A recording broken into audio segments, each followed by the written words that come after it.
What is up, folks? Greetings and happy Wednesday. Wow, my voice is all shot. Anyway, what's good? I hope everybody's doing well. It is Wednesday and it's time for another stream. And we are going to be venturing on a quest of sorts, which may be brief, it may be long. We'll see. Pocket Raptors, what's up? If you were here for the last stream on Monday, we did a little impromptu unboxing stream because I had some packages come in the mail, and we unboxed some games here that showed up. I was kind of tempted actually to jump into this one, no pun intended. I looked this up, Jumper Griffin's Story. Apparently it's a 29 on Metacritic, which has me very excited to check out that game. But who knows? You know, maybe sooner or later we'll do that. I have a shit ton of like 360 backlog games that I want to get to, but all in due time. The quest that we are looking to venture on, is that how you say that? I don't know. Is this, well, to begin with anyway, Prince of Persia: The Sands of Time. This is the whole reason I even had the games show up in the mail, because I was, for some reason or another, I don't know, I was looking over some Xbox backwards compatibility stuff, and I saw that this game was actually on the list of games that are playable on modern Xboxes. I don't know if this was a game that was added in the most recent update. That seems unlikely, but I don't know. Either way, that just kind of sent me off on a little rabbit hole to do some digging, because as it turns out, this game is not available for purchase digitally. I guess there is, because I know they did like the PS3 versions of these games, so I'm assuming there's a 360 version of this game. There's of course the remake that was supposed to come out like over a year ago, but then got delayed and is mysteriously absent currently. It wasn't that I was necessarily dying to play this game, and it wasn't even necessarily that I imagined that this would even be the best version to play. It was just something that had me looking into some older Xbox stuff, which then had me go on some auction sites to look for some stuff, which then had me buy Jumper Griffin's Story. Among other games. But yeah, just like, because this came up, of course, last year, about a year ago, I guess, when the remake of this was supposedly on the, you know, on the horizon, on the cusp of coming out, because it was at some point scheduled for release in March of 2021. And at the time, I was like, you know, maybe we'll play the remake. I'm not the biggest fan of Sands of Time, but I'm curious about the remake. I'm a big Prince of Persia fan. We haven't had a new Prince of Persia in a long time. So, yeah, I guess I'll check that out. And then, of course, that sort of didn't happen. But we did play some other... We played a bunch of versions of the original. We tried to play Prince of Persia 2, the Mega Drive version and whatnot. And ever since then, I've kind of been like, well, whenever the remake does come out, that'll probably prompt playing that, and by extension, checking out the sequels and maybe some other Prince of Persia games. And I guess just seeing this game on that backwards compatibility list sort of brought that a little bit back up to the surface, and I just kind of had this itch to play it. Or, I don't know, I bought it, and then that I had it's like, yeah, I should probably play it, right? So that's what we're gonna do. What's up, Tex, by the way? Yeah, I don't know, like, Sands of Time was a fine game. I think I did play about a minute of it yesterday just to make sure it was working and everything, and it sure has some 2003 isms, which we'll get to when we play. Even at the time, I remember thinking the combat was pretty shitty. Like, it just is it has a very unsatisfying feel to it. Combat was never the sort of primary thing in Prince of Persia anyway, but I do think the original game has better combat than, like, the combat feels better than it does in this game. And For Warrior Within, they just sort of doubled down on the combat. Like, I think everyone is in agreement, basically, that Warrior Within is the weakest of those 3 games. I finished Sands of Time. I started Warrior Within and never finished it. But I did play through and finish Two Thrones, which was the 3rd game. And that 3rd one was probably actually my favorite of the 3. It had some interesting takes on stealth and combat where... Well, stealth isn't really the right word for it. That makes it sound like there's a bunch of sneaking missions, but there were a lot of parts of that game, as I remember, that were kind of set up such that it was like a platforming challenge, and if you failed the platforming, you sort of fell down into a room with enemies, so you had to fight. So it was sort of a thing where if you really wanted to do the combat, you could just jump down instantly and fight them and sort of move on from there. Or you could, if you didn't like the combat, those were the stakes. If you fucked up the platforming, you'd be punished with combat. That was kind of how it worked. But I remember liking how that worked. Of course, that was still like 2006 or something like that. So it's been a hot minute since I played that. I have always been a huge fan of the original Prince of Persia and Prince of Persia 2. I liked Prince of Persia 3D. I remember when I heard that game being mentioned on the internet at some point. I mean, I'd played it when it was new, and you know, but I had heard conversation about Prince of Persia 3D coming up and I was like, I remember being surprised, realizing that, like, wait, that was considered a bad game? I didn't realize that. Like, apparently general consensus was that Prince of Persia 3D was just one of, you know, one of the games on that list of games that sort of failed to transition into 3D, or, you know, these kind of embarrassing 3D sequels or whatever. I remember it being pretty sick. So that's definitely a game I would like to revisit, for sure. That's, honestly, out of all the 3D Prince of Persia, that's probably the one I kind of want to play the most. That's the one I'm most intrigued to see how I feel about it today, I suppose I could say. But I'm kind of intrigued to see how I'm going to feel about this. So even at the time when I played through this, I finished it, I liked it.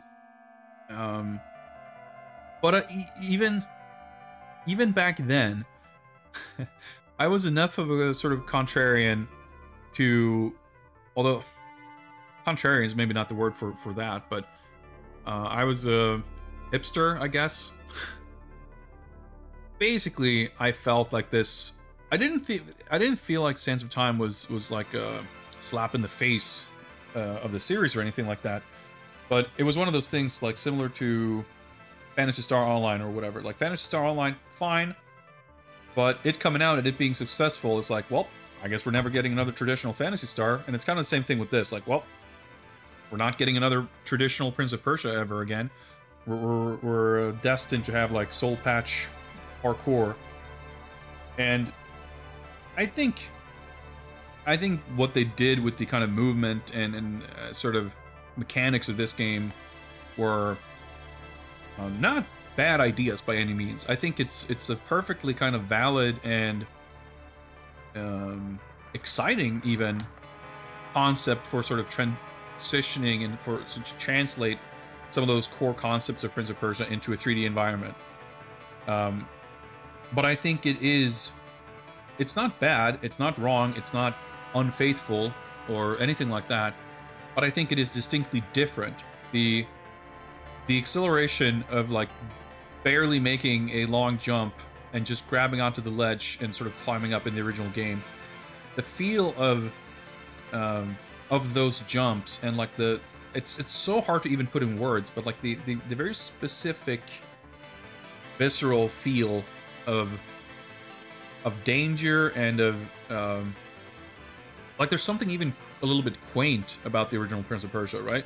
Not just in terms of scope of it being a simple, small game, but just, like, the traps and set pieces and jumps and whatever, like, the fights, like, none of that is all that elaborate. By 1989 standards, it was amazing, of course, but obviously we've seen much more bigger and exciting things nowadays. But it's still... that doesn't mean it's weak, or in fact, I think it's almost the opposite, where it is so distilled and so pure that there's like no fat. It's purely the excitement of making those jumps and climbing and everything, and having the precision to barely dodge traps and do the fights and everything. And I think with this game and this kind of, and I think on a side note, that's probably why I like Prince of Persia 3D, because I think that game is far more literal than this in terms of translating the mechanics into a 3D space. Now, of course, I do recall that game having some other issues and weirdness with like AI and collision, and it might be a pile of trash, that game. I don't know until I ever get around to revisiting it. But with this game and basically every Prince of Persia that's followed,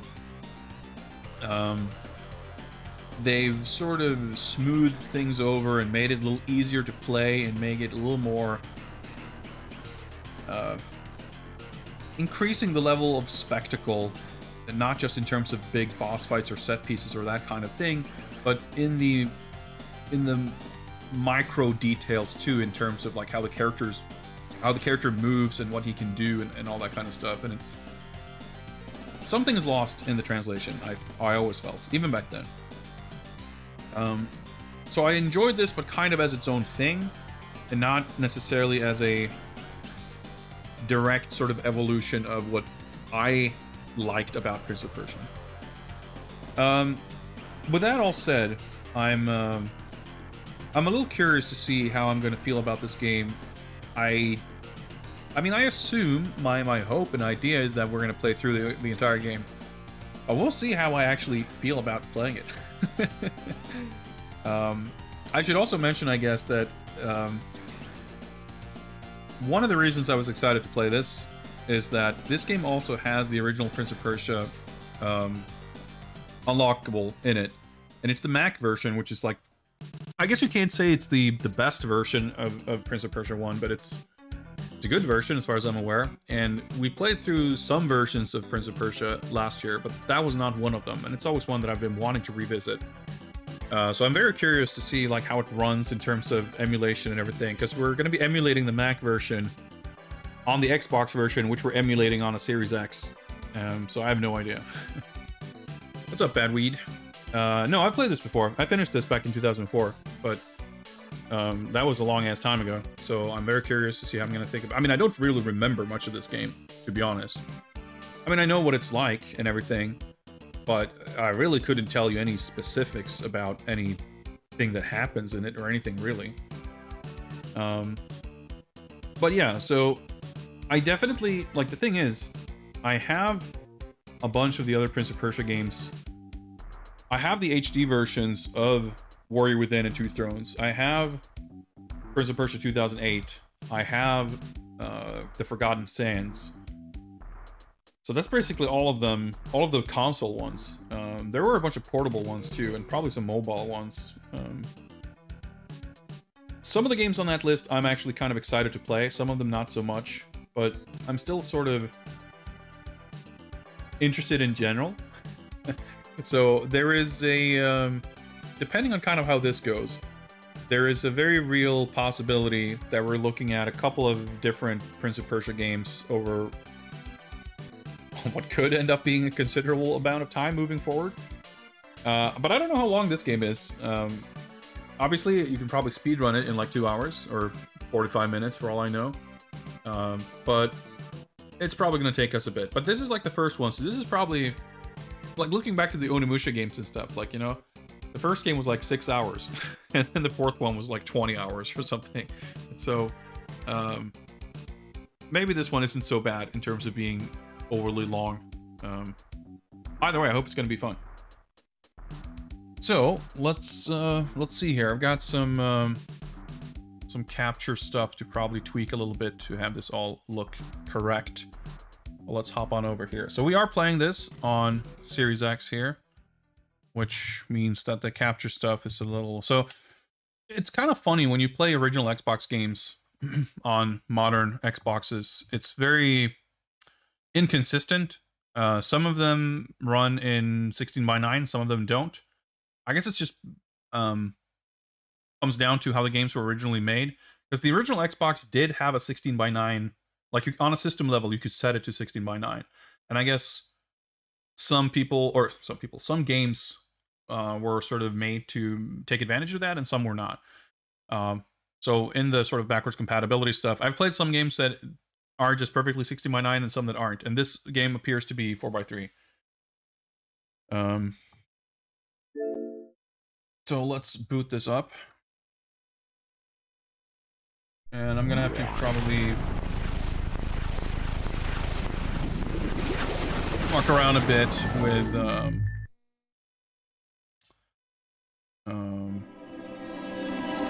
some crop settings, yeah. And we should also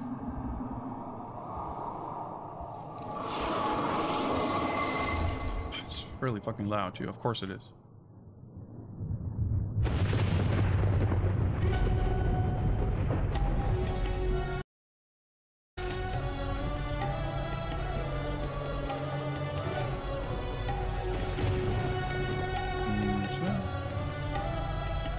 I don't know, the gammas is going to be all fucked, of course it is.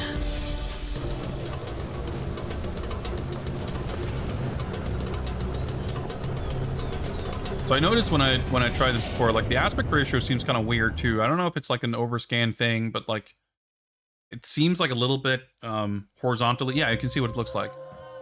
But it doesn't just seem, it's confusing is what it is.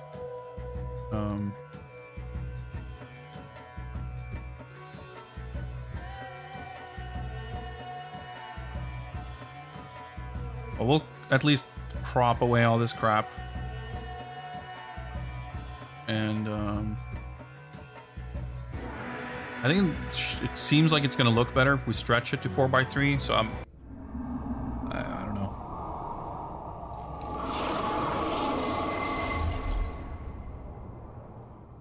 We'll workshop this. I did boot the game up yesterday, but I didn't, like, really test much. So if I do this... well, not that, but if I do this, there we go. Like, circles look rounder now, I think.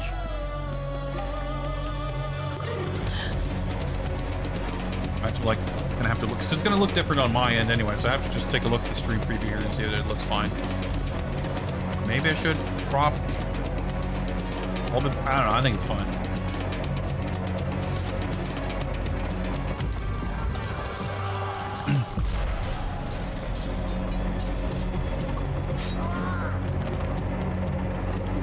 It's probably correct.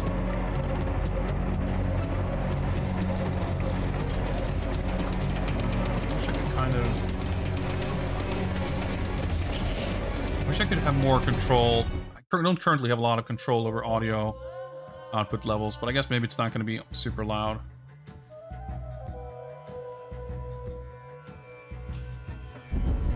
Let's just see. I mean, I guess if you look at the button icons, they look round enough. Fuck it, we'll go with this. Let me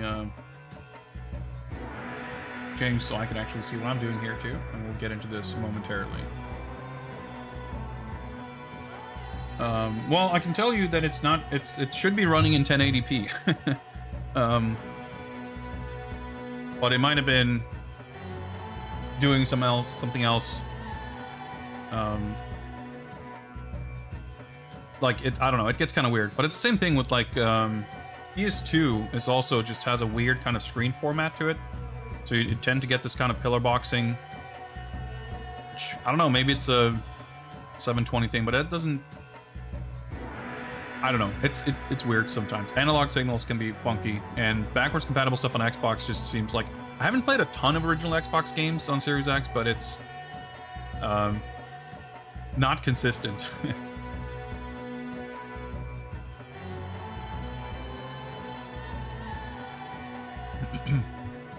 Gaius Terminus, what is up? Yeah, as I wrote down here, everybody seems to love this game. This game is has a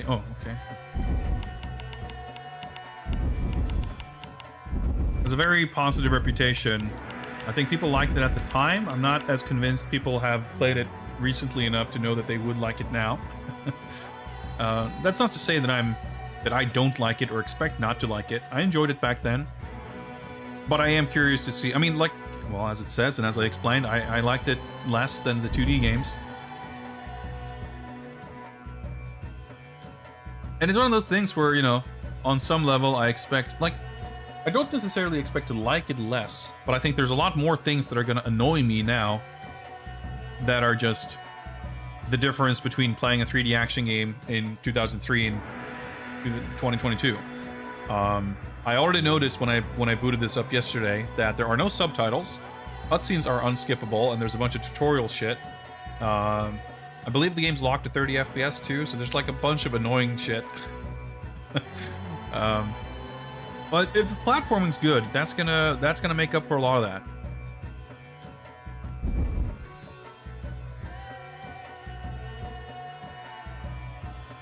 So let's jump into it. But I will say, playing it in high resolution like this makes it look really nice and crisp. Alright, okay, we just... And using the controls area. Oh, can we... No, wait. I guess I can't jump. Just walk in there, I guess. Watch the opening again. That's fine. Actually, I can tweak the cropping here. I think it's technically a little bit squashed. Most people think time is like a river that flows swift and sure in one direction. But I have seen the face of time, and I can tell you, they are wrong. Time is an ocean in a storm. You may wonder who I am and why I say this. Sit down, and I will tell you a tale like none that you have ever heard. Know first that I am the son of Shahram, a mighty king of Persia. On our way to Azad with a small company of men who passed through India, where the promise of honor and glory tempted my father into a grievous error. No, my son.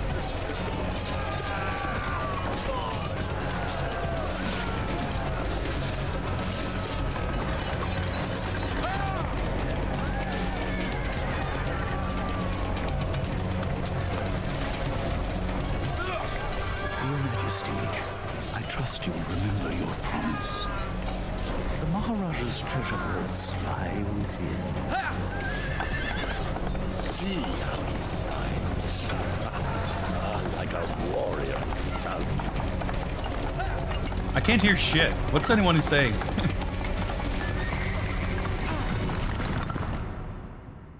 Well, I guess the story's probably not that important. Whatever.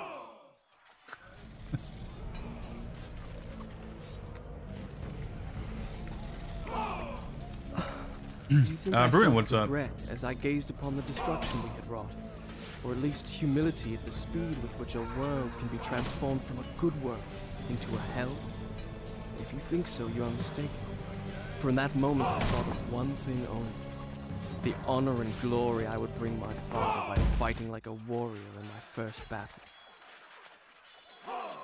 It's pretty funny. I feel like the narration was something that was like very was like highlighted as a cool feature in this game. And already we're like 2 seconds in and I'm like, wow, this guy, not only does it sound like a total dweeb, like the acting is not that great.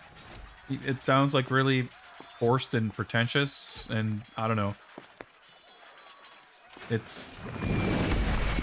I feel like it's going to become quite grating before too long.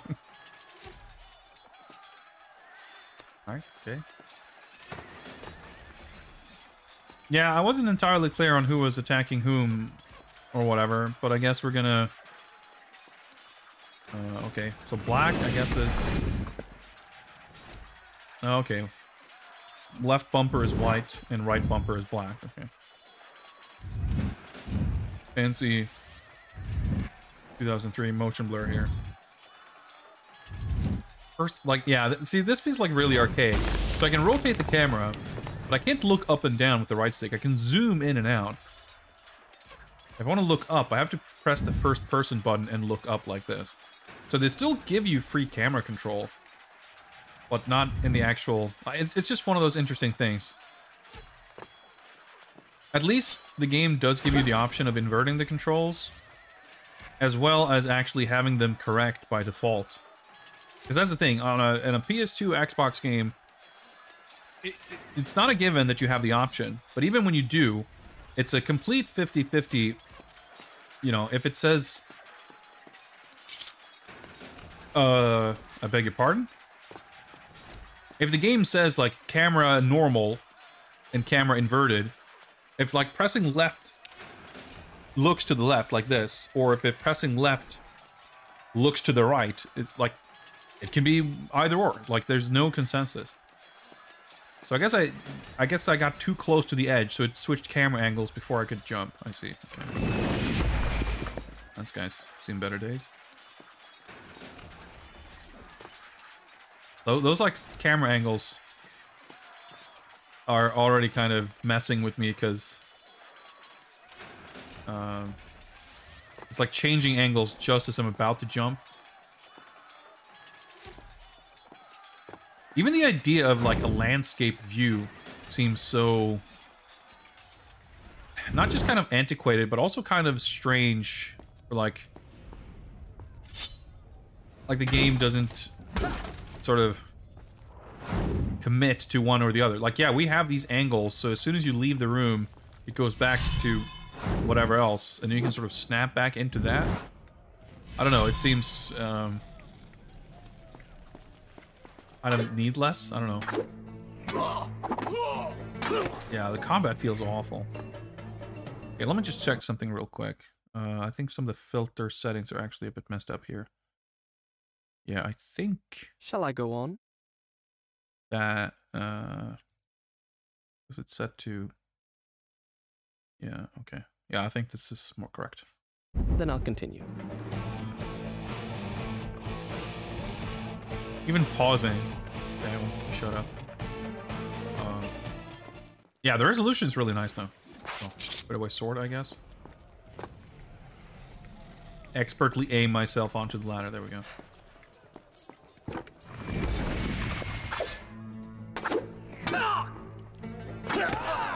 There's like no sense of impact. The sound design is... Both the sounds and animations are not really making for very exciting feeling combat. Many men that day sought to win honor and glory on the battlefield, that their king might say to them, as Khosrow said to Rustam, "You are the noblest of my warriors." From the moment my sword tasted blood, I knew this would not be my way. I would win my father's praise not by killing, but by being the first to find the Maharaja's treasure vault and the wonders within.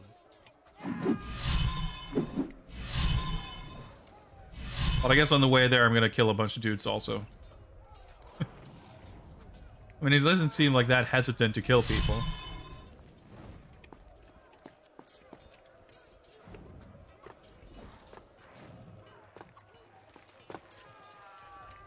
Multi-enemy combat. Okay, I guess we can sort of lock onto enemies automatically. But you can press towards other dudes. I guess that works well enough. It was probably, like, I guess that's... I can see that being somewhat novel. Like, there's no finicky, like, aiming or lock-on system. Like, it's very smooth and simple, which I appreciate. Dude, those fucking full-screen white flashes are already... It's one of those things where, like, I feel like a modern game would not... like, would not allow you, or not a game, like, you wouldn't be allowed to put that in a game and publish it on Xbox or PlayStation today, I feel like. Just in terms of, like, you know, epilepsy, warning type stuff, you know. Because there's a lot of stuff like accessibility and that kind of thing that's just very different nowadays. Like I mentioned, with no, like, the fact that there's no subtitles, it doesn't surprise me,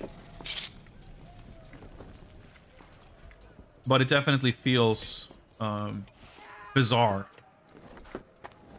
But I do remember when I've played the first Assassin's Creed in 2007, that game also does not have subtitles, and I remember finding that annoying as hell.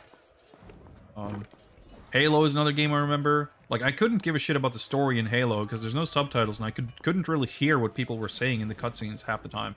I mean, I kind of already didn't really care, but that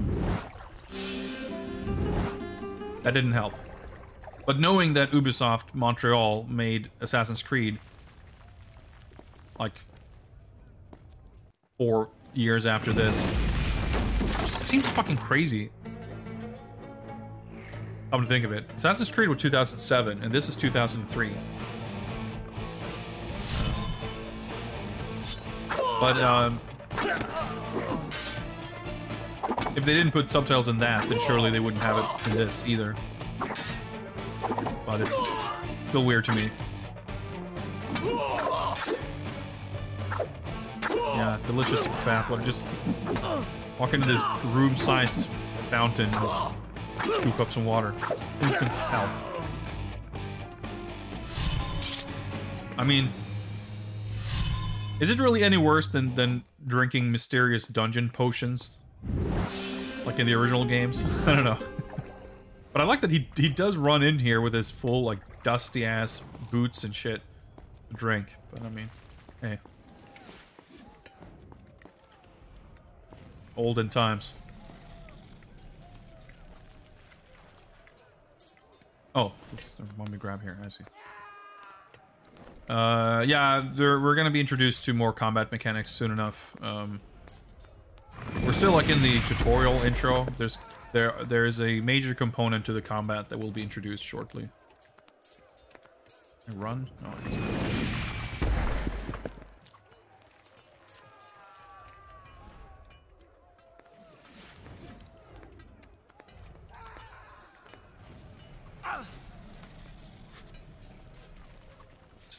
It's a lot of combat.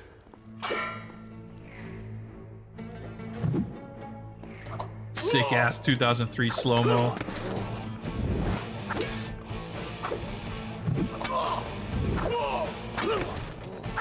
Sound is so shit.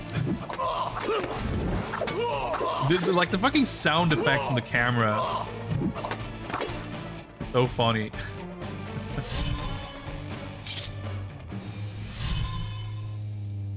People royal blood can heal by drinking water. I mean, sure. Can I drink from the? Oh, I'm at full health, I guess. I mean, not that they need to explain it, as far as I'm concerned. Oh, maybe I'm supposed to go up here.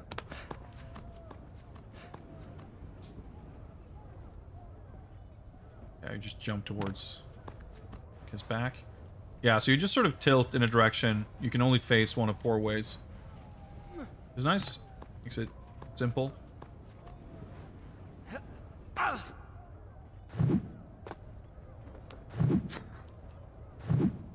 These like super cool parkour movements and the swooshy sound effects and shit. Like here, the next time we're interrupted. I don't know. It's very 2003, I guess. I'll start the story from here next time. The fact there's like save points like that. That's also, it's interesting because I mean I remember when God of War came out in 2005. I'm not saying that was the first or anything, but I remember playing that game and being like, it felt so fresh how there was no, like you can kind of, there's like constant checkpointing and auto-saving. I mean, it works the way modern games do. And that felt pretty novel at the time. And there it lay, just out of reach. The dagger of time. There was a treasure I could carry with pride as a trophy of our victory. If I could only get there. And this, of course, by comparison, doesn't really work that way. I mean, if it keeps giving us save points like that frequently enough, that's like probably fine. It's just one of those things that where you come to it from a modern point of view, it sort of stands out a little bit, that's all. Well, this is simple enough. Well, okay, I guess there's a hole in the wall I have to... I guess somehow this hole is too narrow to climb through. Do I go through... Unless... Hang on, there's no, like... button I'm missing? I guess not.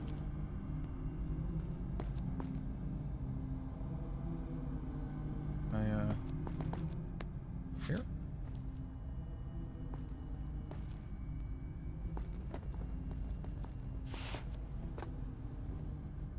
I'm guessing, just from all this... Let's say, can I try? Well, okay, I fell into the water and hurt my knees, I guess. That's fine.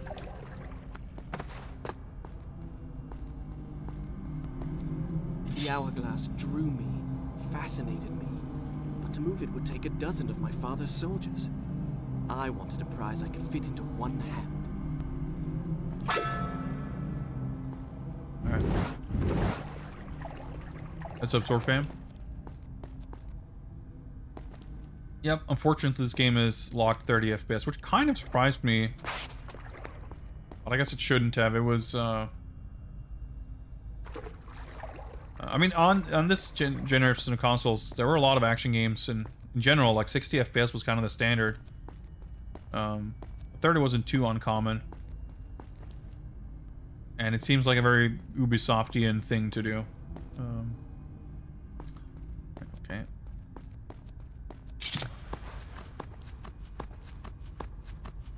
Oh, the controls work, but I didn't really maybe explore it fully.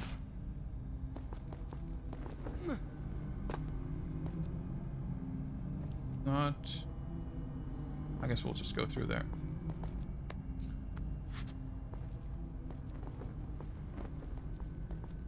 These, like, action camera angles definitely... I don't do more to disorient than anything. I'm not a huge fan.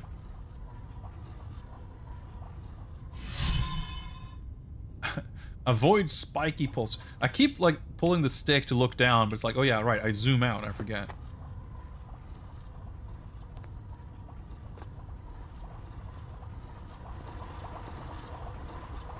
Spiky poles avoided. Yeah, it's not like the camera is functioning poorly, but it's definitely like it feels... Can you get a running start for me? No, you cannot, in fact. I guess you gotta climb.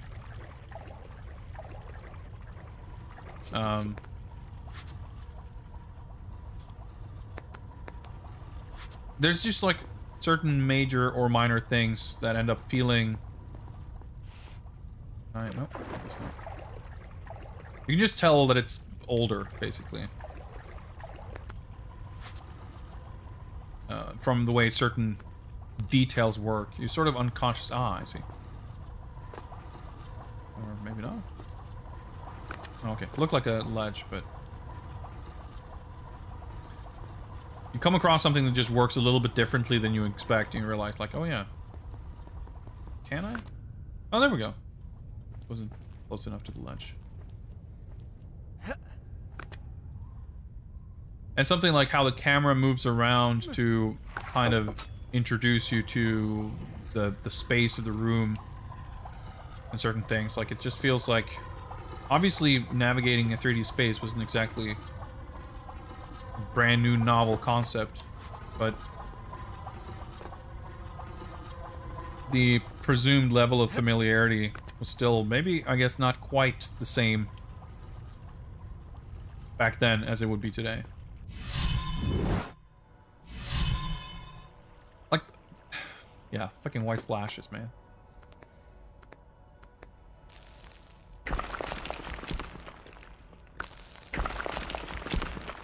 Right, sure, that's fine.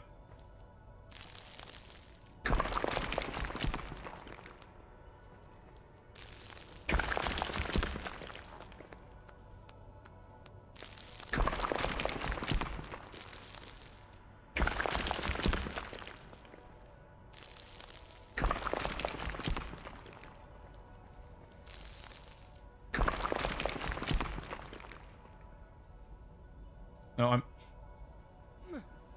not super easy to figure out which way is away from the ledge, but I mean, that works.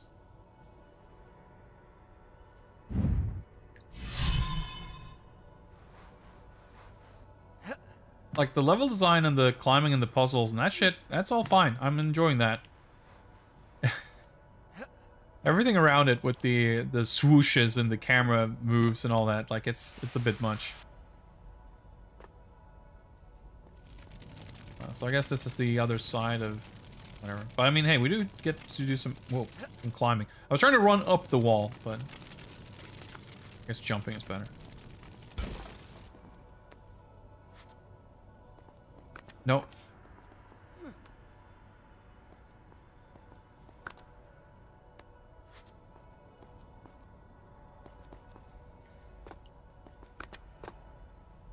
Oh, I did get. Okay.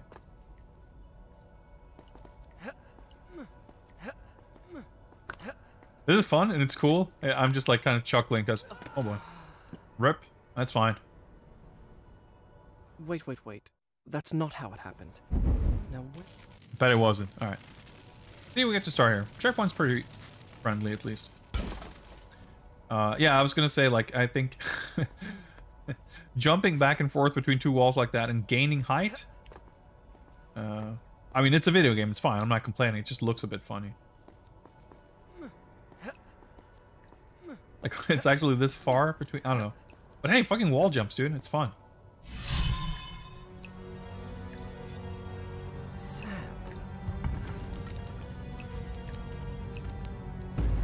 Fucking face.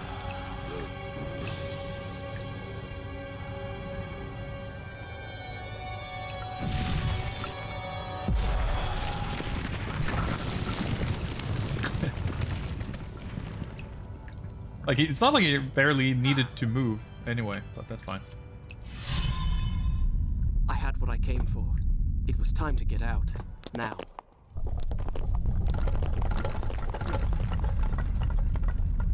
Sound mixing is so strange.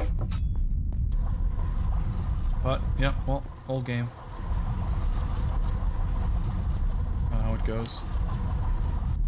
Nope, fucking... Ah, the camera got fucking Onimusha 3 Super Mario controls causing issues again. Not to say that I would prefer tank controls, but it's more of a camera thing, and how the camera and controls kind of interact with one another.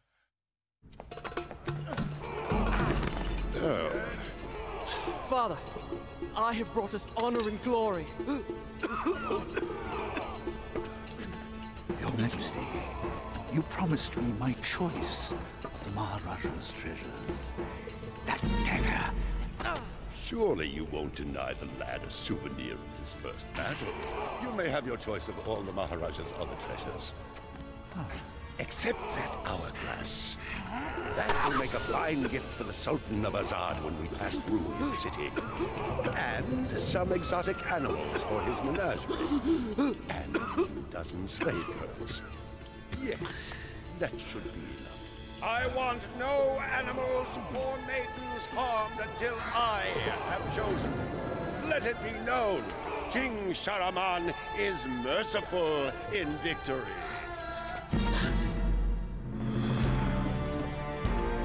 Yep, some real nice mercy.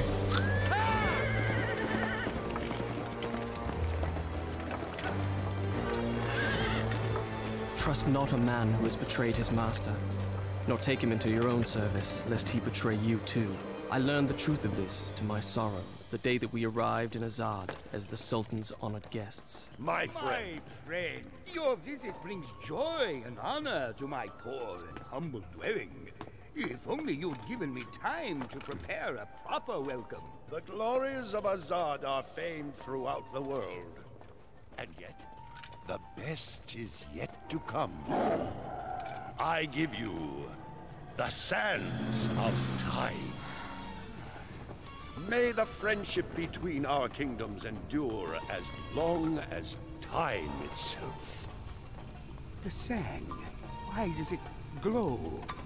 I can tell you. Inside the hourglass is a marvel that no living man has seen. alas. Only the dagger can unlock the sands of time, and it belongs to a greater one than I. A young prince, dearer to his father than all the wealth of India. Perhaps he will oblige.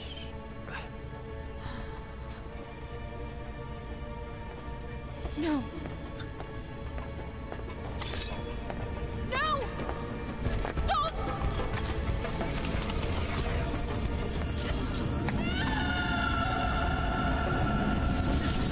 Huh? Something gonna happen?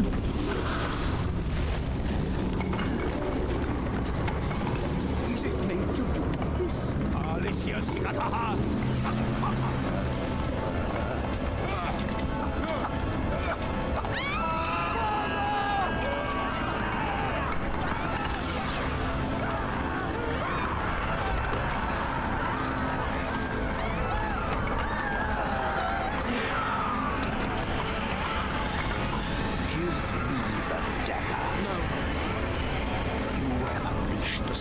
Of time. I can undo what you have done. Give it to me. Let's do a little somersault there for good measure.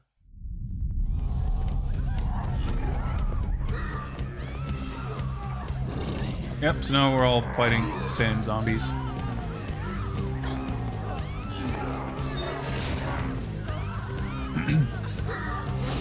Didn't kill any non-warriors. As merciful as one could be. Well, he invaded someone else's place, killed a bunch of dudes, stole all his treasure, enslaved a couple of women. Like, Use the dagger. you could, like, yeah, because you have to, like, stab them. Yeah. They could have, like, not done that. Strike with the dagger. Take the sand. Yeah, I have to, like, retrieve sand to actually kill them. Now, finish it. Each time I struck them down, they rose to fight again. I soon realized that only by taking into my own dagger the sands that possess them, I liberate them from their monstrous labor. Guess we're being merciful now, too. We're delivering them from pained existence. So, alright, so am I supposed to, like, go interact with that thing? Or do I have to fight these guys? Because I have to engage in multi-enemy combat.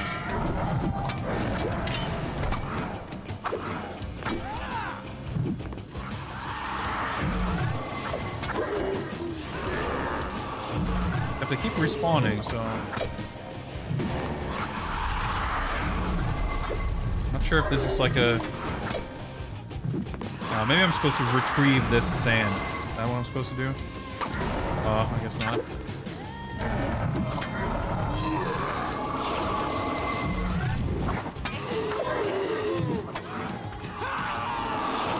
Yeah, I know.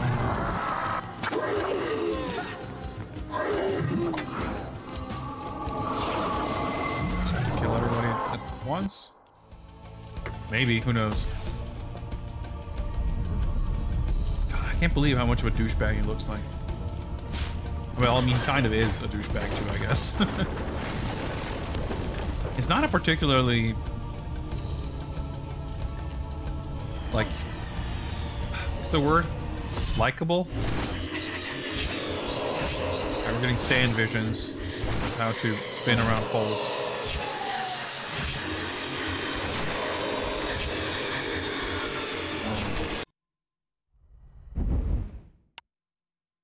Like, I guess some of that stuff would have been Done. I'll start the story novel from at the here time. next I don't know. It seems so heavy-handed right now with these, like, big flashy visions of, like, some puzzles that are coming up or whatever. You think me mad? Oh, these. Oh, I see. Repeat vision. No, okay. So that's okay. So those are. I didn't realize because I was pushed. Your eyes. You think I didn't my realize that story was is the same impossible. thing. Perhaps I am mad. Who would not be driven mad by horrors such as I am? But I assure you, every word is true. Yeah, like the tone of his voice and everything, like he sounds... I guess I can't go through here.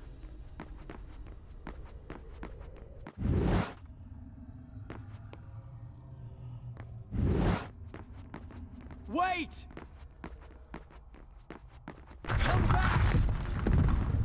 Well, I don't know, like it's... Yeah, I mean, the game is laid on pretty thick. I mean, obviously he's like a victim of it, you know, he's... Partially, at least. He's been obviously duped by the Jafar or whatever, but... Alright,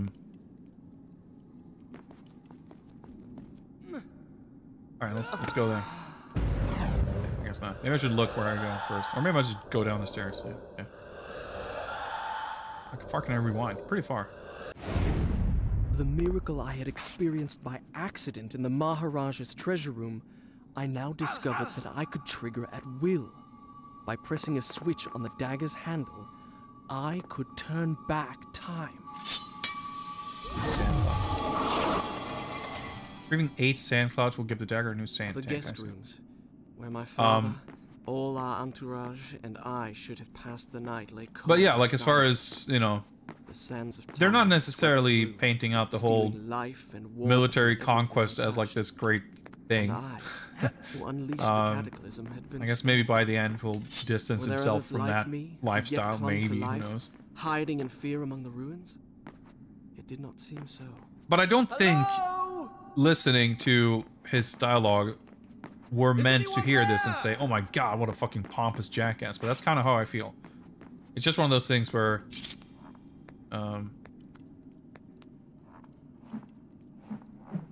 the novelty of having that kind of element was exciting at the time. It's not like a bad idea or anything. But he's not particularly likable or charming or sympathetic the way it feels like he's kind of meant to be. It's interesting mostly because I feel like those are things that I definitely don't remember from playing this back in the day, but I also feel like a lot of it is something I would not really have picked up on or Had I really seen her? Or had my senses given thought way much under the about burden of back horrors then. too great to bear? It's not necessarily that How it's should I like thank such a horrifically I could not rest until I had found terrible her again. thing standing out. It's just that in a lot of other regards, everything is kind of how I would have remembered it. But being a bit like annoyed listening to this guy talk is not really something I remembered. I mean, I remember the narration being a thing, but I also remember it being something that like people praised as like a innovative, cool thing. And now I'm like, man, it'd be kind of nice if you just shut up.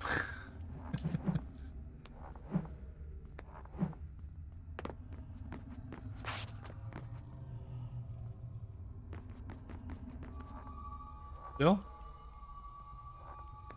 Climbing? Jumping around? Pretty fun. Oh, hello.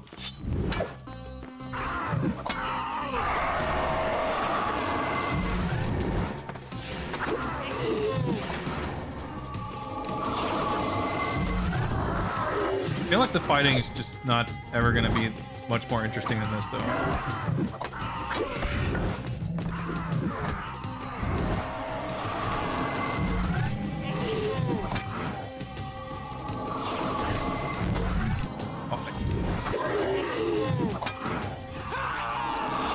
Changing cameras by mistake. I soon discovered that when I had collected enough sand, the dagger gained the power to stop time. Not for me, but for the enemy I struck. Alright, here we go. Did I basically just fall down to where I was, I guess? Camera's like looking up. Well, I guess we go up here. Nope. Well, I guess I can't. That's not gonna help. Man, it feels so awkward to not be able to look up. And like, yeah, technically I can do this, but like, come on.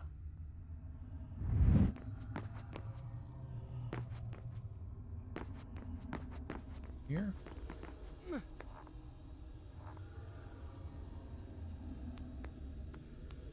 Oh, I guess I just wall jump off this. Oh. Okay. Right, turn around. There we go. Can I reach that thing? I guess I can. Alright. Okay.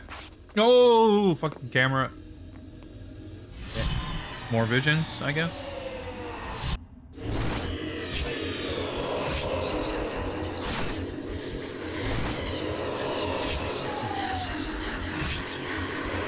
Yeah, so they announced the remake in 2020, I think. Yeah, because it was supposed to... I think they announced it at, like, E3 or whatever non-E3 was at that year. Or something like that. It was announced for release late the same year. From here next time. And it was not received super well, because... it kind of looked very cheap. Whence came these visions that assaulted they didn't put like a lot of dreams? money Each time I awoke towards it, drained it looked and like. And each time, what I had seen came to pass. As if the sands of time were giving me a glimpse into my own future. So, like, obviously it looked newer than this, but it wasn't like... You know, it wasn't like the Demon Souls remake or anything like that, where it was like, right, okay.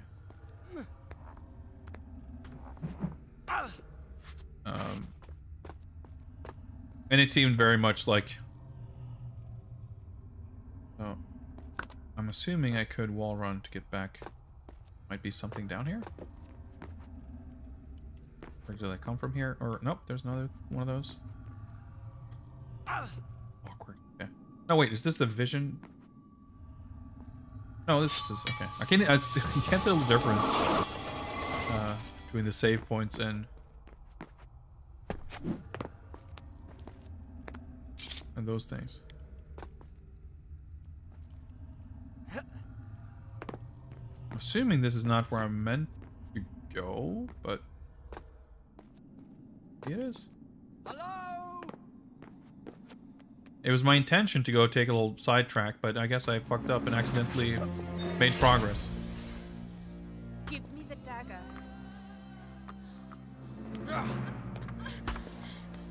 Who are you? I am Farah, the daughter of the Maharaja from whom you stole it. This is your doing, I saw my father turn to sand. and we will share his fate if you do not give me the dagger to undo what you have done. Your traitorous vizier used the same words. From now on, I trust no one but myself. Audio mixing is so terrible. Go back to the reception hall. Wait for me there. Go! Awful. Anyway, was I saying? Do I have to?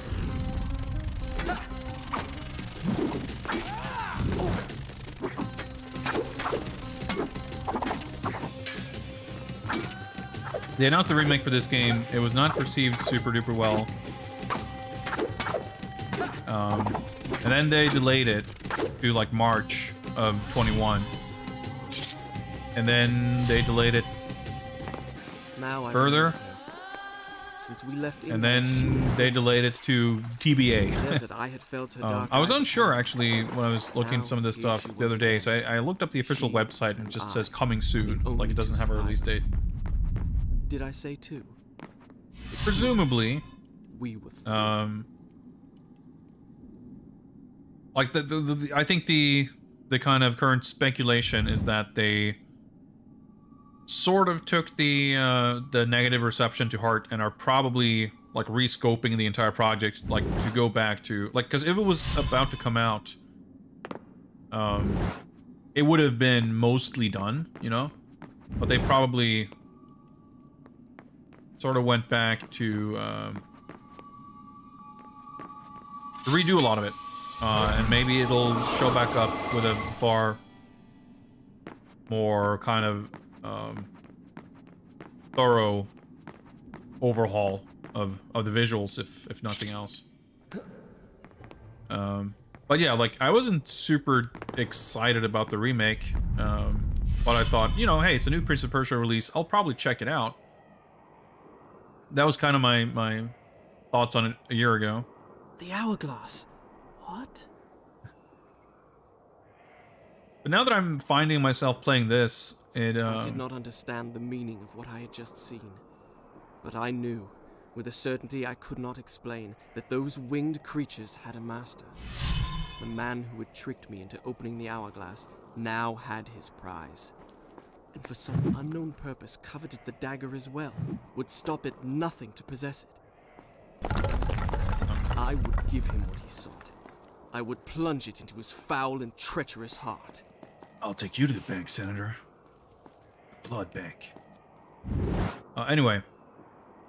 Now that I'm finding myself playing this, it definitely has me a bit curious to actually kind of compare it.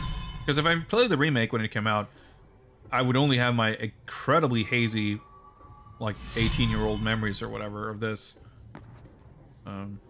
So I'm actually finding myself kind of appreciative in a way that I... getting the opportunity. Now, depending on how much I enjoy this and depending on how soon that game comes out, maybe my desire to actually play the remake as it comes out will diminish. But I don't know. We'll see. That's not what I meant to do. I guess we're rewinding there. But hey, I pressed the wrong button. That's on me.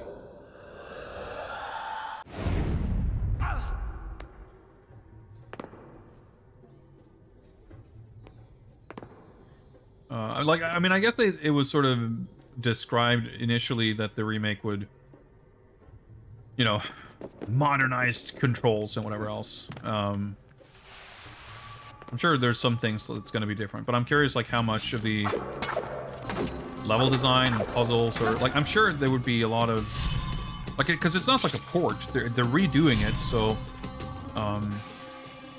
I'm sure, like, the dialogue is probably all rewritten, or certainly the acting would be redone, at least.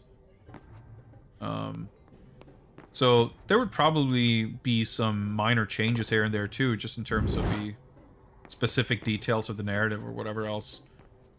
As well as just, like, you know, mechanics and the way the camera works, shit like that. I guess I can probably jump over here.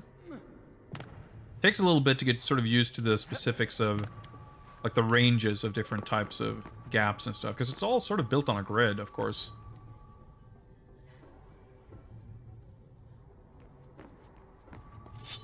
Look a little funny. All right.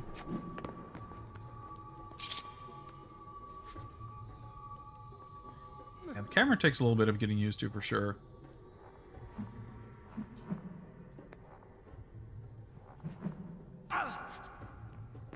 But I'm finding myself enjoying the platforming, I have to say.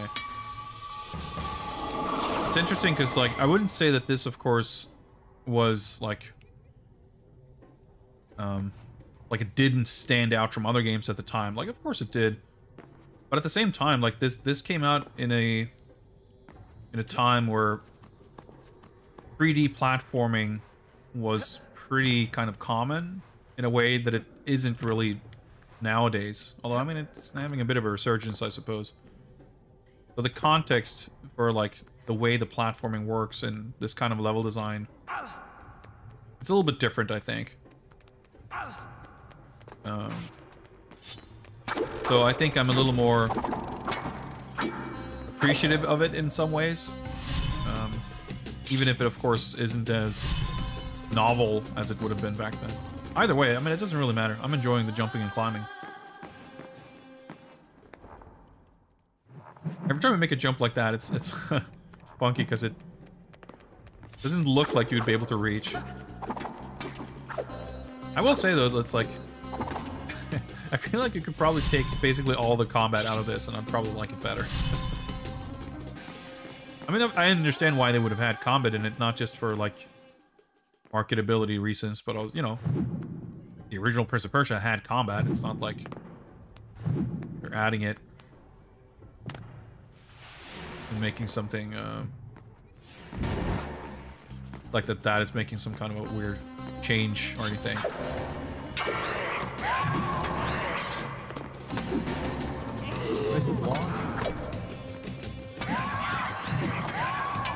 Yeah, okay. Maybe I have to. We're getting multiple enemy types, I guess. That's good.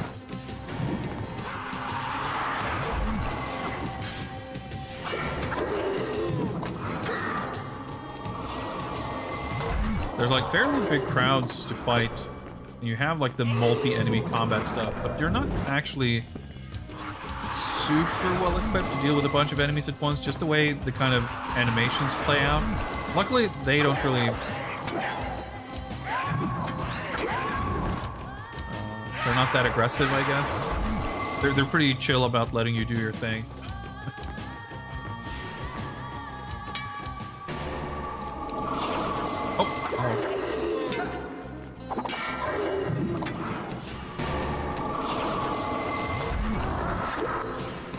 So I don't exactly understand the...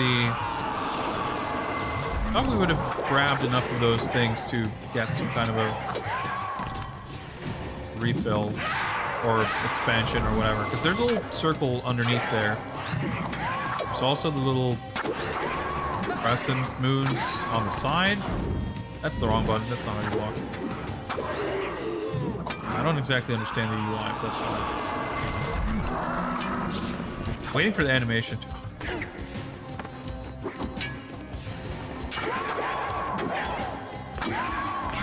retrieve the sand is a bit... It was indeed a dagger of time. Right. I began to realize what the city wanted to see. Counter system. Am I supposed to... wait until the enemy strikes, so I guess I'm supposed to... I'm not sure if I'm supposed to get hit. Doesn't look like it.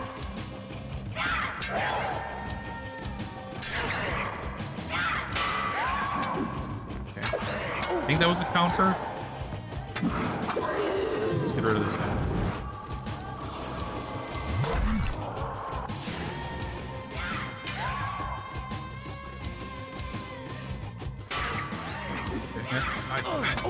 Okay. I don't understand exactly.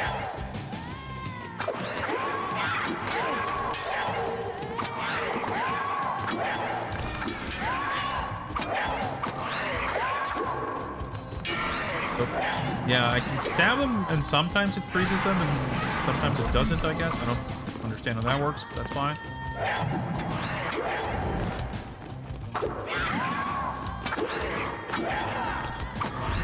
There we go. And once they, like, start to respawn, I guess you can't really absorb them. New power tank created. Maybe I have to finish the encounter to get the upgrade? It's a mystery. There's 16 retrieves. So does that mean like when you do it from enemies? I don't know. I feel like we're getting conflicting information here.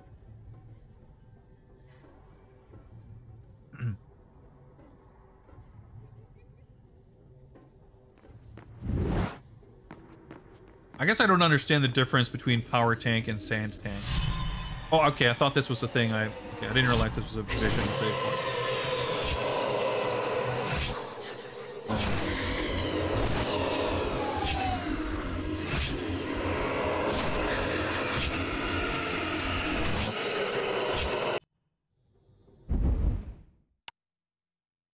So I used the rewind thing, and that took away a yellow circle. I'll start the story from here next time. And then... can't skip.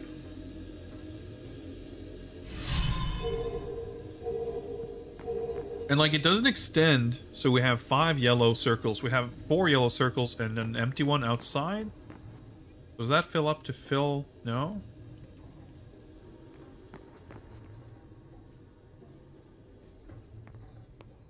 And then the... I don't understand. Let's take a sip.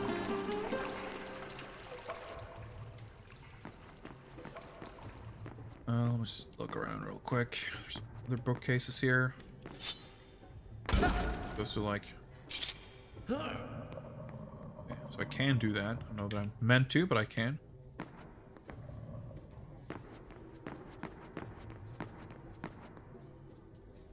Oh, so I can't... Alright, so pushable objects I cannot run up because I just push on them instead. I see. So presumably I have to jump on top of it like so. I mean, probably not this one, but...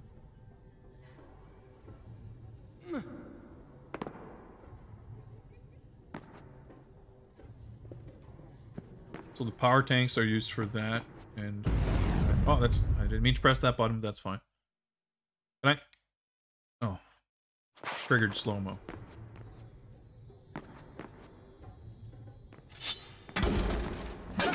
Yeah.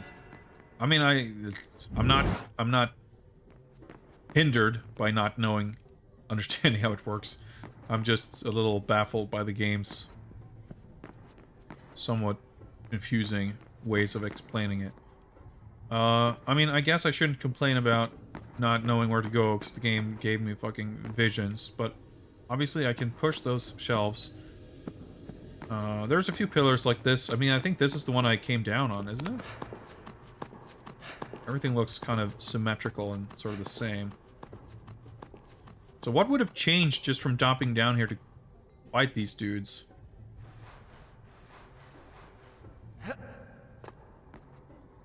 I'm pretty sure this is where I came from, yeah?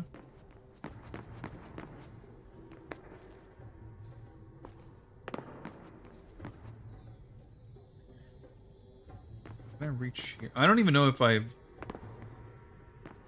retracing my steps here or not. I think I am, but that's fine. It doesn't seem like you can really backtrack all that much, so probably...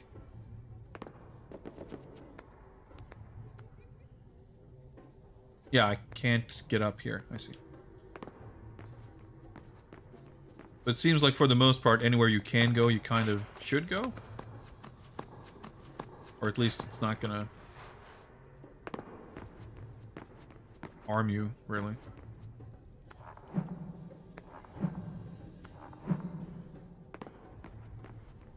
Yeah, I know that the circle represents, like, top circle. The yellow balls are like the... Oh, my sort of stash. Anywhere else I can get up. Just the bottom circle that I don't exactly understand what it's supposed to indicate. I think this is the one I just went up just to sort of look. I mean, I don't know that I'm necessarily supposed to do anything with the bookcases. Maybe it just so happens that the bookcases to put here are also... Okay, so this one I could actually, I guess... Aha. Okay, well, that explains that.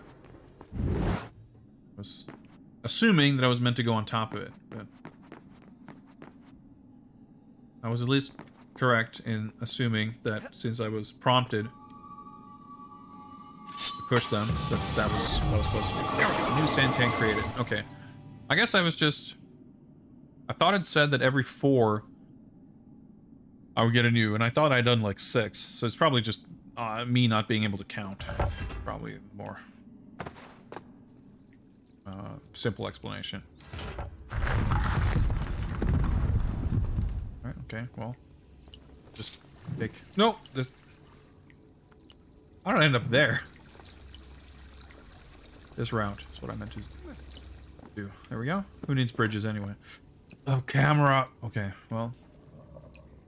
Gonna guess what where this goes. He's at least pretty quick when it comes to pushing stuff. That could have been more tedious. Like that.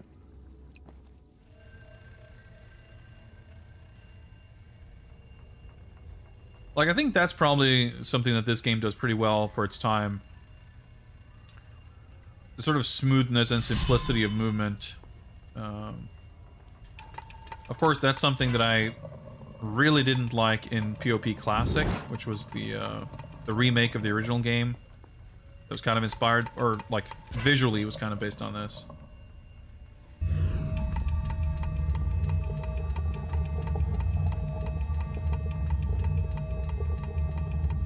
This works. Hey! Oh, thank God! I was afraid you were one of them! Can you help me activate the Azad defense system? It'll take both of us to do it! I'll reset the axles for you! The man who's normally in charge of this got... Never mind! Ride the platform down to the bottom, then use those two cranks to bring it back up!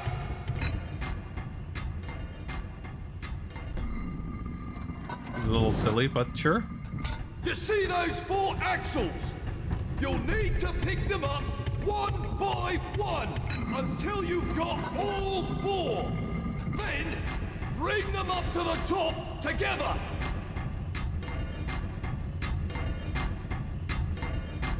Alright, we gotta play some fucking irritating stick. Make sure you pick them up in the right order. Jesus. Alright, so this is for rotating, and this is for going up and down, I guess? Okay, so... I suppose... Alright, so we got... Just trying to take in all the information here. So we got all the 4 of these sort of slots here, I guess, have different symbols on them. Crescent, half, full moon, and no moon? New moon? I don't know. I'm just trying to look at this and figure out what the fuck am I... How am I to read this? Is this like a map of what we're looking at here? On the big wall? I guess so. I feel like this would possibly have been less confusing if they didn't show stuff happening by itself while he was introducing the puzzle. I don't know what he was talking about, the order. But I guess... Okay, maybe we'll try. But if I, like, step on this, do we grab it? That's it!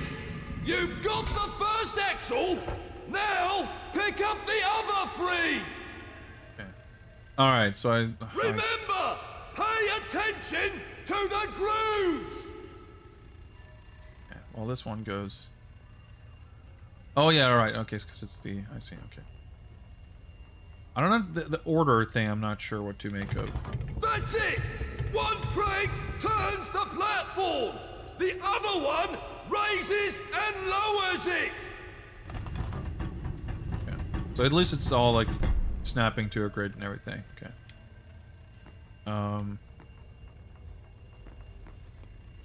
Let's see. So I could grab this.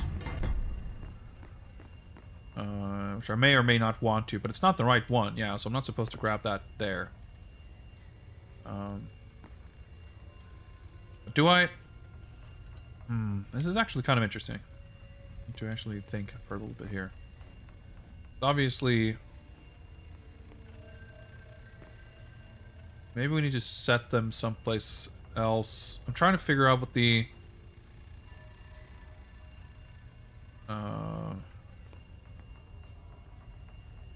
the smaller symbols on this little map, I don't exactly understand what they indicate. I guess maybe we're meant to... No, that doesn't make sense.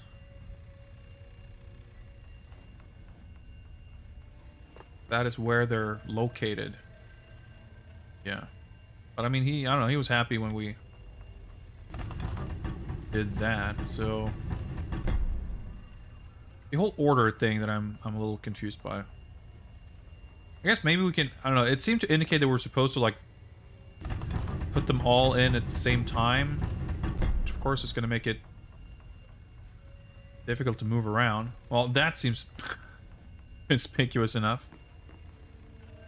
So what's the... This, no. Careful! Think ahead! Okay, so I think that's wrong, because yeah, I can't move, obviously, at this point. Turn, shit's gonna break. Okay. Maybe they wanted to illustrate that. This is like a remarkably complex puzzle to just throw at you this early. I don't mind it, I'm just like kind of impressed. Somewhat confounded by that fact. I'm just like trying to understand how I'm supposed to chart this. Yeah, because I can't turn around here. Well, no, I could now, I guess, because nothing else is connected. So obviously I can't grab that stuff that's like in the middle. So maybe I should grab that one that's further down by doing this and going down here. So now we've got the... Well, no, that's the half moon. But, well, I guess I can maybe go down. Oh, that's up.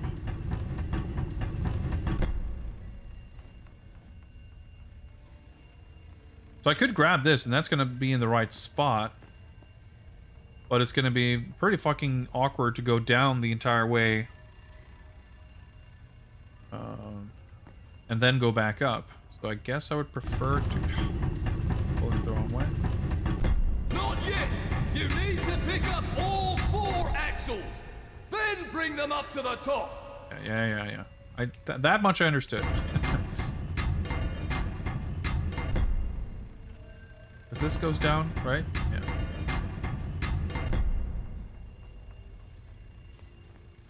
All 4 axles! Yeah, it's got quite the accent. Quite the Persian accent. So I can... Let's see. Yeah, I could bring it all the way over there, and I feel like that nook wouldn't exist if I wasn't meant to use it. Because they go side... Yeah, okay. Yes, I'm starting to understand why that is the way it is. What's up, Socrates? You're doing well? Which way's down? Is it this way? It is, okay.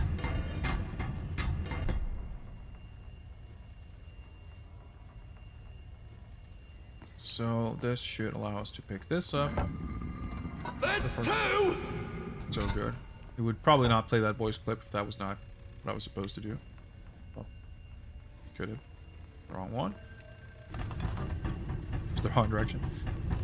Yeah, so that's why there's like 2 grooves over here so that we can push both of these 2 upwards. And now... Yeah, so we can go up here.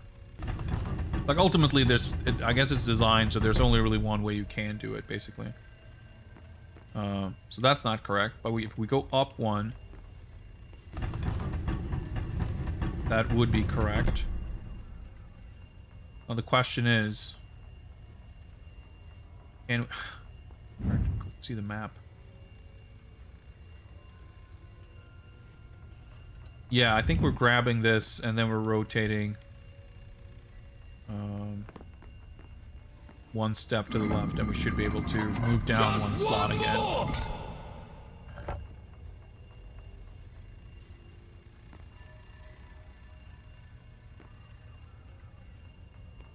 I guess this way. There is a gap beneath... Yeah. Nope. I guess technically this little symbol kind of shows you which way's up and down, like the spiral. I'm not big-brained enough for that.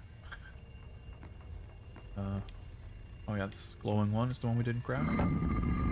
That's 4! Now, bring them up to the top and line them up with their gears! It was very exciting that I grabbed all four. That's four. My very half-assed attempt at mimicking that guy made me lose my voice. Yeah, that looks lined up. Can I figure out how to pull it upwards? I think it's this way? Yeah. That's it! I knew you could do it! We got all four axles. Now, there's one last step. Do you see that platform? Throw your lever, and I'll throw mine. What manner of machine is this? I told you, it's the palace's defense system. Stop wasting time. Throw your lever.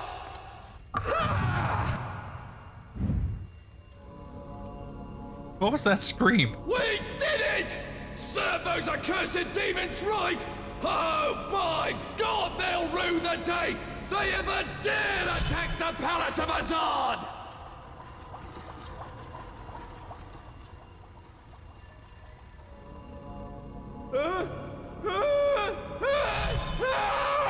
Oh, that's on, bud. Rip that guy, I guess. Oh, my legs. Oh, hello.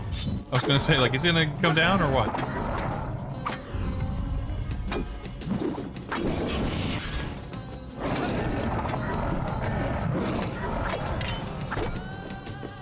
Okay, so you fill the sand tanks and then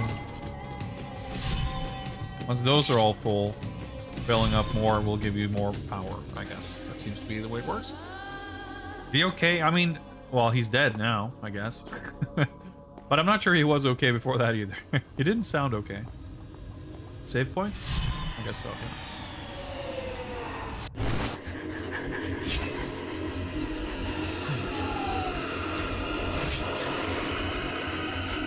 I've got wall attacks. I'm looking familiar. I like that we actually get a little percentage. We can get some sense of how far we're getting here. And we're making some good progress here. We haven't played that far and we're already, well, 10% was the last save, so we're at whatever, 12, 15. I need to go to the bathroom and I think this is a good opportunity for a short break anyway. Shut up, Prince. I'll be back in just a couple of minutes. Enjoy the jams in the meantime.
All right, let's continue.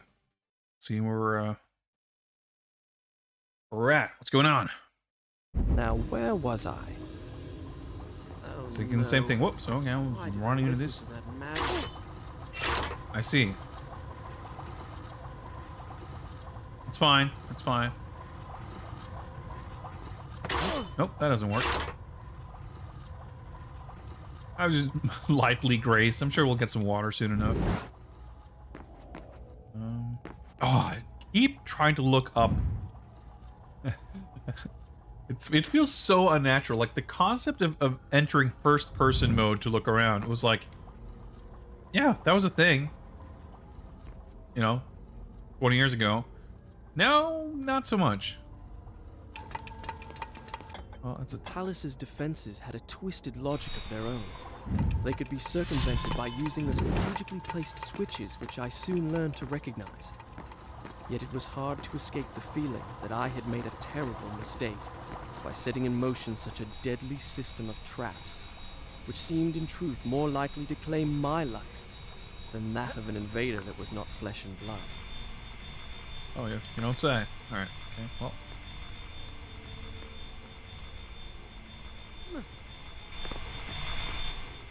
Maybe it's not timed, actually.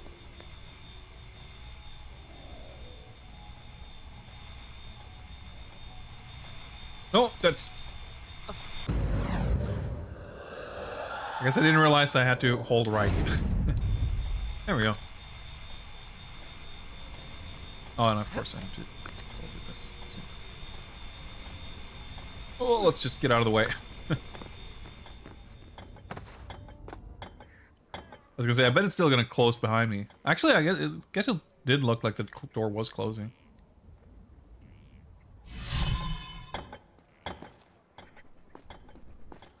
All right, let's. I was gonna say, let's find some water. This isn't water. Oh, that's water. Can I go drink even though there's enemies here? Oh, thirsty. Yep, there we go.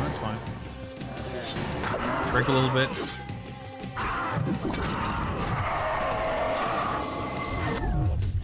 Yeah, I just assumed once you hear this like ticking sound that it was a time thing. But yeah, they were certainly making room for fuck-ups. Nice enough.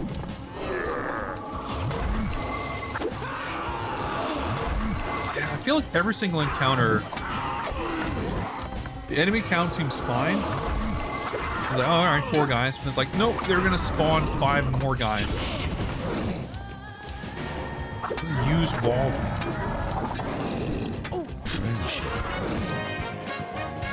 We'll drink real quick. It might be difficult. Greetings, D. I'm enjoying this so far. It's definitely a little archaic in some ways.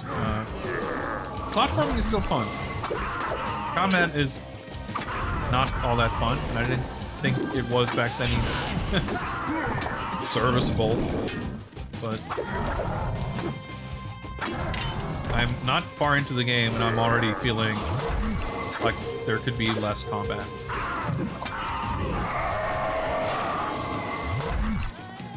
But it's not, like, actively frustrating. It's just not that interesting. Like, whenever there's combat, I just want the combat to be over so I can get back to the fun stuff, basically. There we go.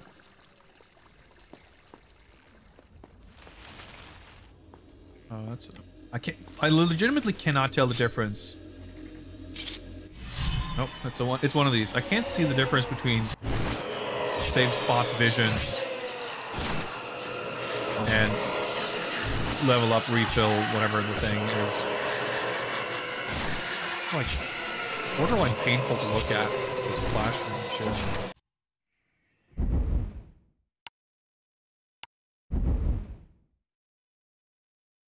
Done. I'll start the story from here next time.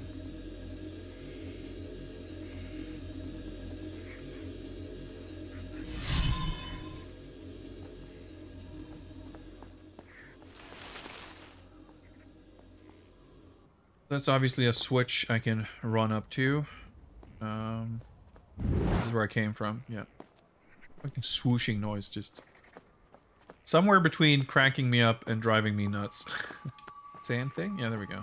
Alright, so I guess they're balls. So I guess the little thingy underneath the meteor, it's like a growing circle. It's gonna get larger and larger. By the time it's like full size, the next one is gonna actually give me the next tank. I see. I'm starting to understand. I guess this is gonna bring up that pillar. Well, if I hit it, maybe. Oh, is this a switch? Sure looks like it. Think I hit it there? Yeah, there we go.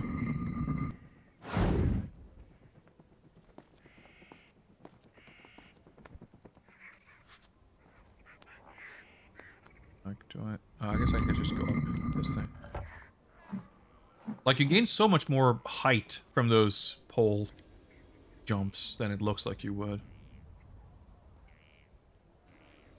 Well, that was a slightly awkward jump.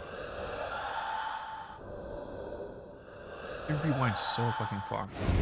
I mean, that's not a bad thing. Okay, so do I go to round?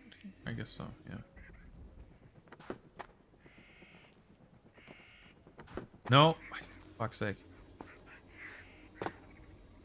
Sure, yeah, there we go. I can remember these things. I guess I can.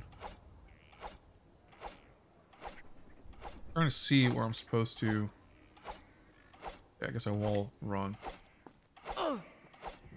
Nope. Okay. There we go. Oh, I see. Okay. Oh, that was badly timed, but that worked out.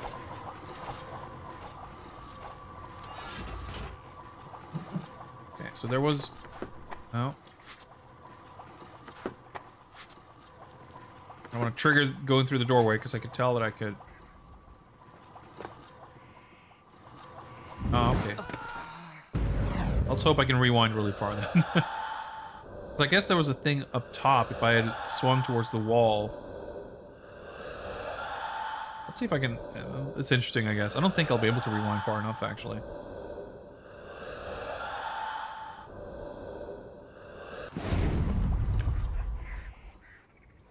I guess I can... Fuck, that's exactly why what I did not want. But I guess maybe the door won't... Yeah, because I figured the door might close behind me. That's all. I wonder if I can wall run back here. Yeah, there we go. I wanted to see if I could... No! See, this looks like there's like a bar up top, right? Okay, well, it's not gonna work. I was just curious to see if I could grab it.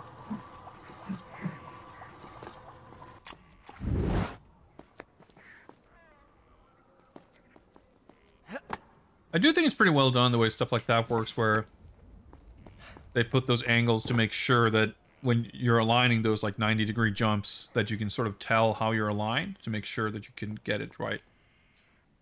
That's something they were like kind of obviously very careful to get decently right. So, okay. I'm gonna guess that this is the main path forward, and this is not. Because you can obviously... I can't really even see... Because we can swing across some gap in the wall, jump over that balcony, and... Then what? Wall run up to that light thing and jump up. Get up to the... Yeah, I think that's going to basically take us up. Whereas this is going to take us to... So I'm assuming I can... Actually, I could probably just do this.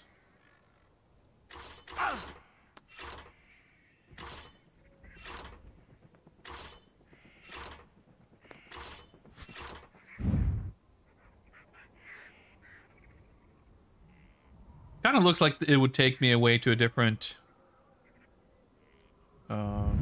location, though. So let's...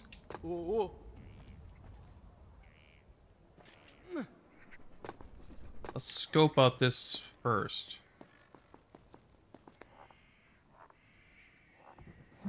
I hate this shit, though. That's something that I feel maybe... I'm not sure that I would say modern games are better at. Maybe it's more a matter of... It's a type of issue that tends to come up less often in types of games that are more common nowadays. But these, like, you know, forks in the road type situation where one direction is going to move you forward and one is going to take you off to a side path for an optional thing. And there's just, like, no way of knowing which is which. Alright, okay, that didn't get me there. Do I go the other way and... I guess I will reach the ledge. Like, it's so weird because it doesn't seem like you would be able to. Yeah, because you gain some absurd height whenever you do jumps like that. Well, that's a fucking door with a thing on it. Now that seems very... like, progress. It's not that I'm, like, super ultra concerned with getting 100% collectibles or anything, but... because I am enjoying the exploration. Kind of looking to... Well, I guess, of course, at this point... Yeah. I can't go back anyway. Not from where I'm at right now, anyway, so... But that's so shitty. Like, you have to make a... Basically a complete guess as to... Like, I was trying to see... Alright, let me go a little bit further along this, you know, line and see where that takes me. And by the time I see something that indicates a little more clearly, like, no, I think this is actually the road towards progress. Let me turn around. Ah, nope, too late, I guess.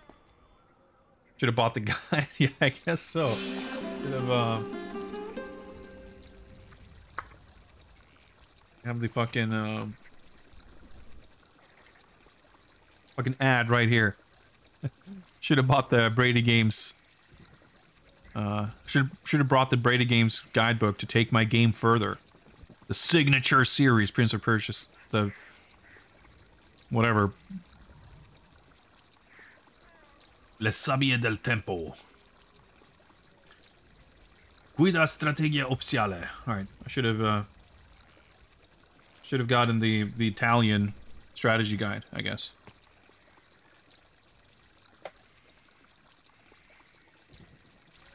Well, it's not even really trial and error, because if you fuck up, there's like... Can't even really go back. That's what I'm more frustrated by. I don't know if you could, hypothetically make your way down here somewhere, but it kind of seems designed to not allow for that.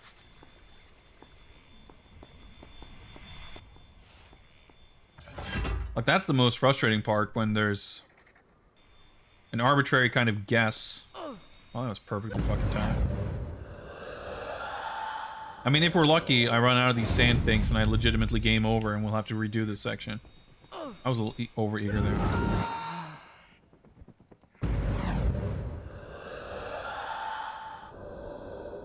Not sure why I had to, like, reuse another... I guess I should have let the time thing fill up. Well, it doesn't matter.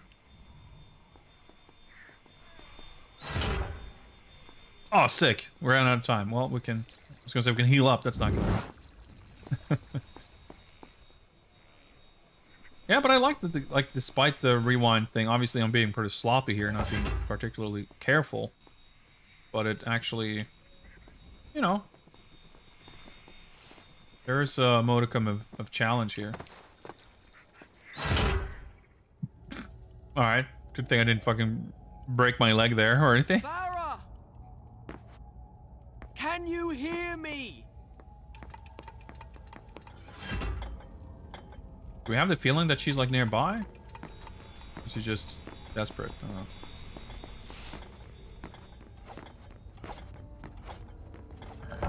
Oh, I see. No. Oh, okay. Well.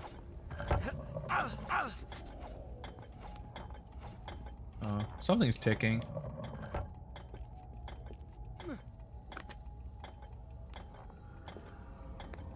Yeah, this is so funny. I guess you have to go to this side to jump like that.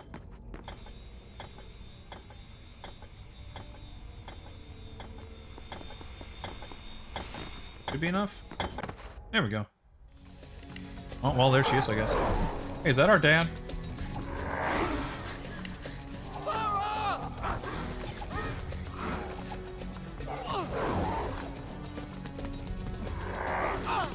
Sure, let's run down a wall. That'll impede gravity.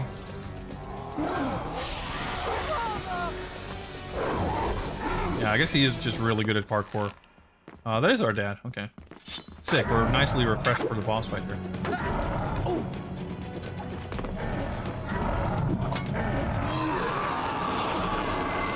Well, this is going to give us some sand back at least.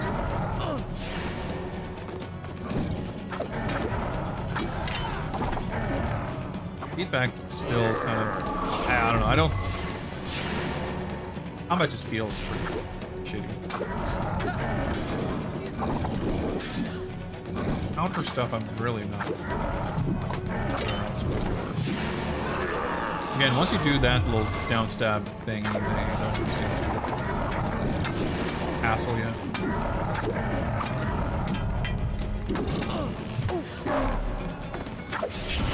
C would be nice. Yeah, so you can't vault over these guys, I guess. I mean, I do like that the... I guess I was, I don't know. I was trying to block, because I thought I was in, like, the blocking stance, but it didn't block. Oh, that's pretty cool. Like, Help me. yeah, dude.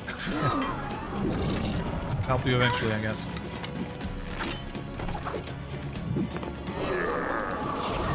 So as if you fill up Behind you. your yellow balls, then if you get more sand, it'll fill up the moons. Is that how that works? I see. Okay, yeah.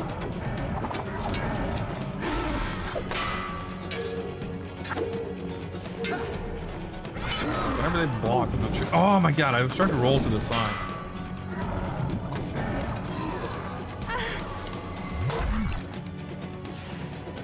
It's fine. Dude, the enemies spawn, like, I don't even think they're like respawning, it's just that there's a bunch of, well, maybe during this fight because you're supposed to fight your dad, maybe? I don't know, but in every fight it's like you think the fight's over and then enemies just keep spawning for significantly longer than I would like.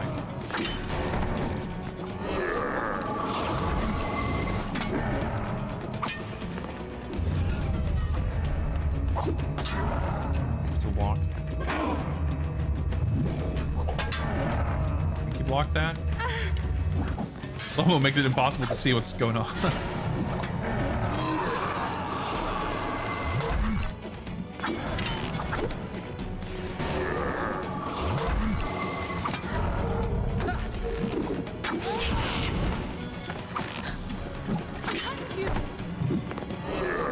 I guess they're thinning out, maybe? Can I...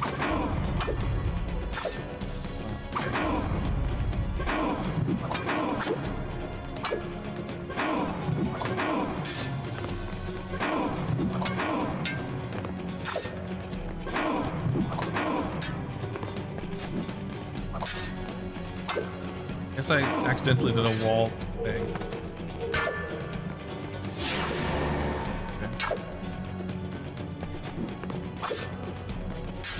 Okay, alright, figured out how to do that move.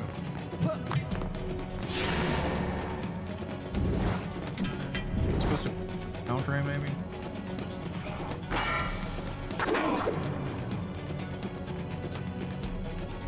I'm gonna point out that this Prince's dad is a giant. I don't know, he's... I guess he's just got a big injection of sand. And he got really tall. I mean, he outgrew his clothes, I guess. Can I do a sand counter? Nope, I cannot. I think I probably fucked it up, though, but... Well, it didn't work. Like, the only thing I can do, basically, seemingly, is I can hit him once after the vault. There we go. I couldn't, like, hit him with anything else. Well, if anyone's gonna kill my dad, I guess it's me. I'm sorry. Why? I know what it is to lose a father. That was not my father. Can't hear shit. What are you doing? Stop!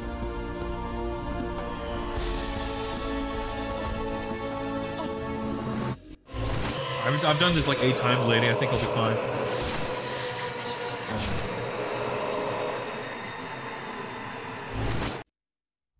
So it's interesting, one thing, that the design of the character, like... I'll start the story from here next time. I know that, like, in the intro, he's wearing this, like, hood or whatever. Like, he's got a slightly different... Not a different outfit, I guess, but just, like, more of it. I need that dagger to undo. To undo what I have done. Truly you must think I'm a fool. You are right to be cautious. But fight as bravely as you may, you cannot defeat this enemy. The sands will spread. They will consume everything. I have to, like, lean towards my speakers to actually I've hear. heard it said that you are kind as well as brave. Please believe me. Help me find the hourglass. It is in the Sultan's treasure vault, atop the Tower of Dawn. How do you know that? I just know. Come with me then if you insist. But I warn you, I move pretty fast. You'd better keep up.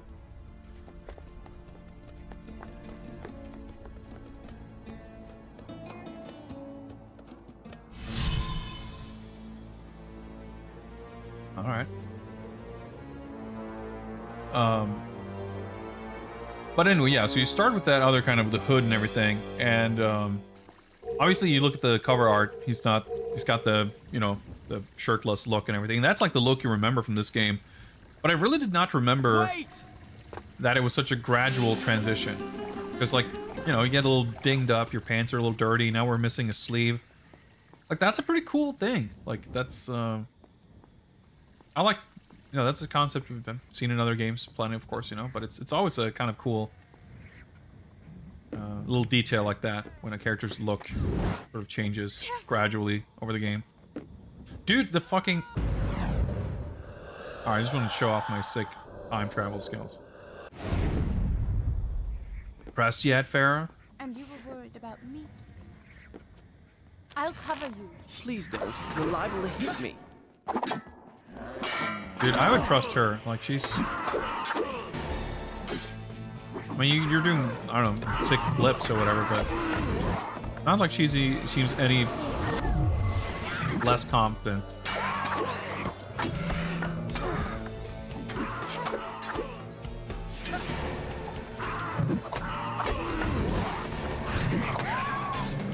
Oh, that's right. I can do that. But I do like that, the fact that there's, like, visually distinct enemy types. And even though the combat is never, like, super... That's, like, the first time I got hit out of the combat strategy is, like, not super complex. Every enemy type is kind of like, oh, this thing won't work on this guy, and this thing won't work on that guy. The forces you to just ever so slightly not quite go on autopilot. It's not like you really like sort of string together different attacks and moves anyway. But you know, it's not a bad touch. What's up, Val? Yeah, see this? I felt like that was an okay combat encounter. Like that would have been fine. Then it's like, nope, let's just spawn another 6 enemies. They really just every single encounter just goes on for about twice as long as it should. And it's like exacerbated by the fact that it feels like the enemies just, you know, disappear. Like you're out of enemies, and it looks and feels like the enemies, the encounter is done. And then the game's like, nah, actually, let's just keep going. It's a very, like, unsatisfying feeling. And it just kind of makes it obvious where if you like it provides such an obvious sort of template, or if they would have done it that way, it would have been fine.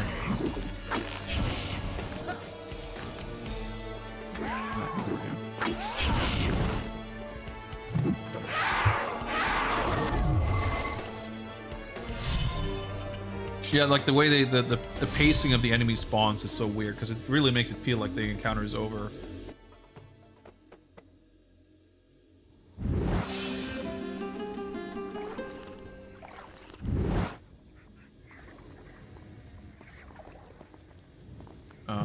But yeah, I'm actually enjoying this more than I thought I would, and I was mentioning before we started that like,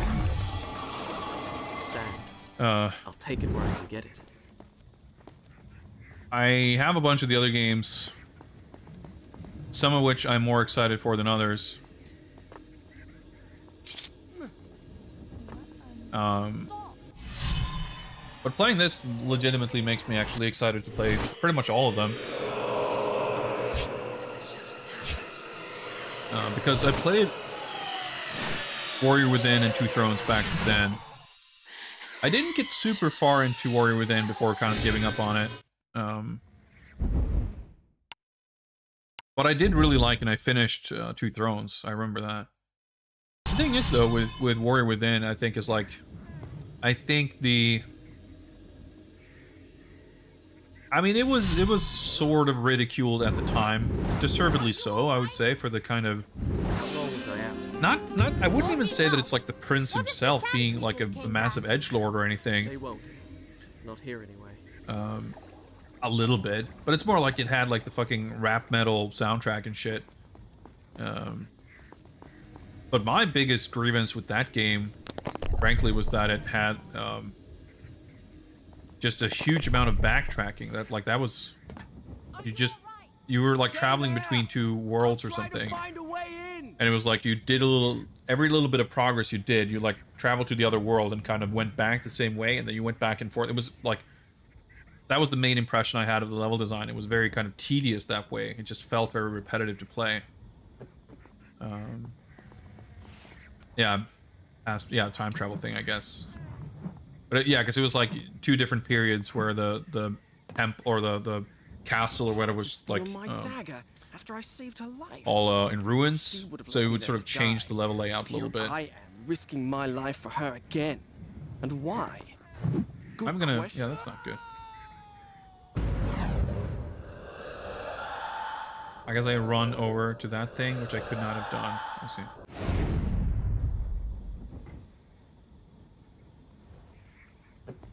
Yeah, I guess that's the other thing. Like, the combat is like easily the weakest part of this game, and then Warrior Within was like, hey, let's focus more on the combat.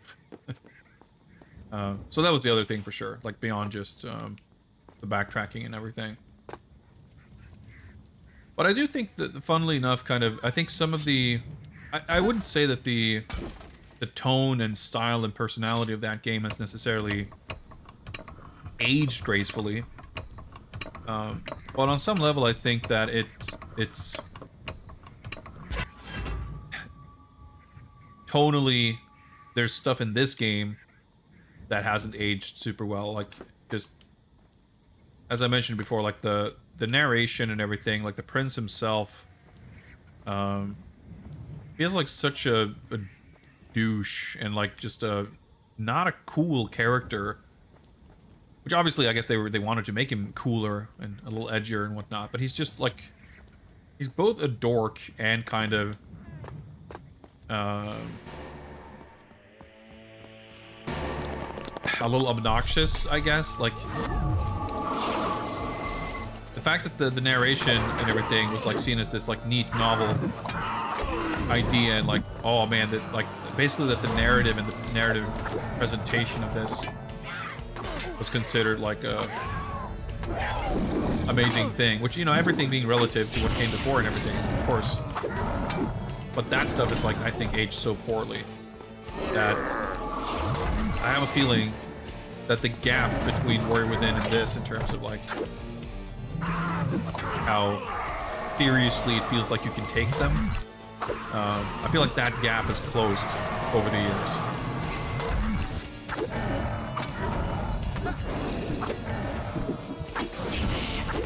Pretty cool they get like split in half from the sort of accurate direction.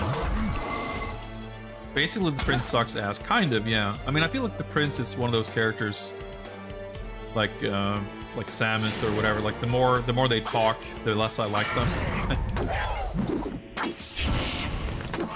I don't mind the way he, like, the animations or anything. I think in the Prince of Persia Classic, the remake of the original, it's really whack to have this prince in that game. But in this game, like, it works and everything.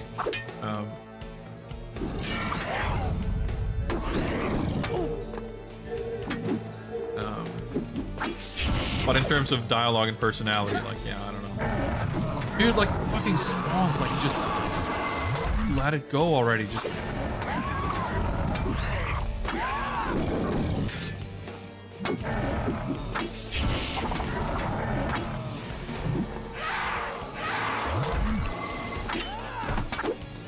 Now this, like, fuck's sake, it just never ends.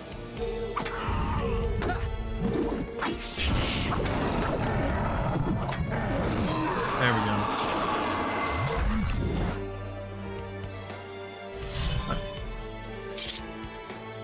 Well, the remake, I want to say that there had been some kind of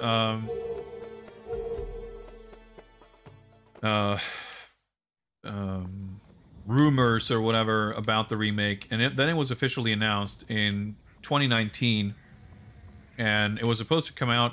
No, it was announced in, I think it was announced in 2020, because it was supposed to come out in 2020, and then it was pushed to early 2021, and then it was pushed to like summer 2021, and then it was just pushed to TBA. Because it, and that's sort of, well, and it's not what prompted me to play this now, but it was, it prompted me to sort of play some other Prince of Persia games, kind of in anticipation of that remake near its original release date. This I played, or I stumbled upon the information that this is playable on Xbox Series X, which is in fact how I'm playing it right now. Which is why it's, well, I guess you wouldn't necessarily tell that much of a difference on stream, because I'm streaming in 720, but I can tell on my end that it looks incredibly nice and crisp 1080p resolution. I mean, I could play it in 4K if I had a 4K capture card, but in any case, it just, I don't know, I just had on a whim, I sort of started looking for some older Xbox games and stuff, and that led to me buying this, and it's like, well, let's play it, I guess. So at this point, I'm like, I mean, it'll probably still be a while until the remake comes out, but it kind of makes me want to play the remake just to have it to compare it to this. I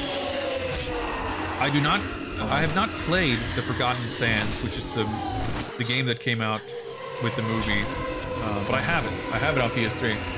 I'm betting it runs like shit, but I've been kind of intrigued to play it. Do I have Tao Feng? Of course I do. I played it on stream a couple of times. It's not a great game, but I kind of like it. I mean, it's a kind of terrible game, but I kind of like it. I'll start the story from here next time. It's actually got kind of a cool single-player mode. some interesting attempts at sort of innovate and do something different than just an arcade ladder kind of a thing. But yeah, there were a bunch. Because yeah, there were. I mean, as far as like big, so to speak, console Prince of Persia games, there were these 3 games: Sands of Time, Warrior Within, and Two Thrones. And then there was the one just called Prince of Persia, commonly referred to as Prince of Persia 08, because that's the one that it came out in 08, and it was just called Prince of Persia, which I fucking hate. I hate when games just don't add a number or a subtitle or anything. It really bothers me. It annoys me a lot. And then there was the Forgotten Sands. So I guess those were the 5 like console games, but there were a bunch of portable games too. Because I know Sands of Time had like a GBA version. There was a what was it called? It was called like Battles of Prince of Persia or something like that for the DS, I think. There were like a couple of GBA and DS, and I think certainly at least one mobile Prince of Persia, I have to imagine. There was Prince of Persia Classic, of course, the XBLA PSN remake of the original game. There was an Android remake of... Done. I'll start the story from here next time. There was an Android remake of Prince of Persia 2, Shadow in the Flame, which looks kind of interesting. I wonder if you could actually play that on with the BlueStacks or something.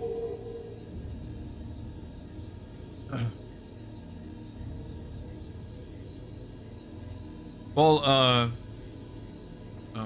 the one you're talking about, Val, that's 08. That's not the last one, because Forgotten Sands came out after that. But I sort of enjoyed that in part. Basically, I mean, I think that's what you're describing is. All right, that was higher up than I thought. Is there water here? I feel like that's there usually is. Water back here somewhere? Not paying attention. Guess not. Well, I guess it doesn't really matter. If I fall here, I'm gonna die anyway. I didn't mean to step into this thing, but I guess I can skip it the second time. As you wish. Still fucking passes out. Yeah, so in like famously in Prince of Persia 08. Wait, is this a ledge I can just... I see. You have this mysterious supernatural lady friend who... I was just trying to parse camera angle here.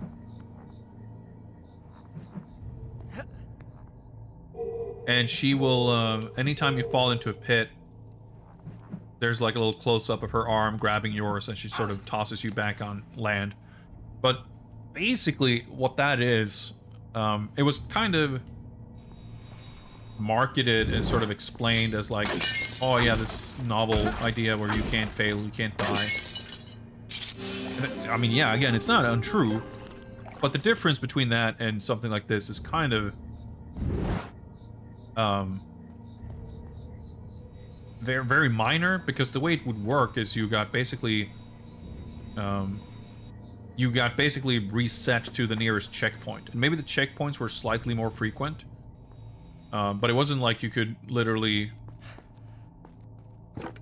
like, a lot of the time, because of the way the level design works in that game, a lot of the time you would have to do a lot of, like, a long series of interconnected jumps and slides and whatever else. So even if you got put back on the, like, the last time you were standing on solid ground, that might still be enough of a series of jumps behind you to kind of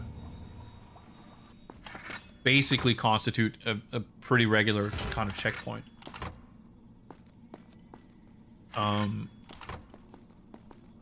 But that, I didn't mind that part. The parts of that game that I did mind was that,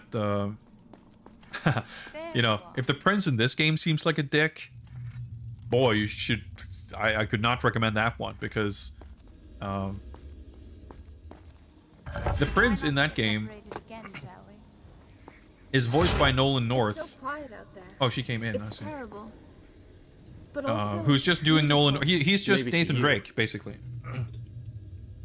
And he is like a smug jerk who, I don't know. It was just, you know, a post-Uncharted AAA game. You know, there were a few years there where Nolan North voiced everyone.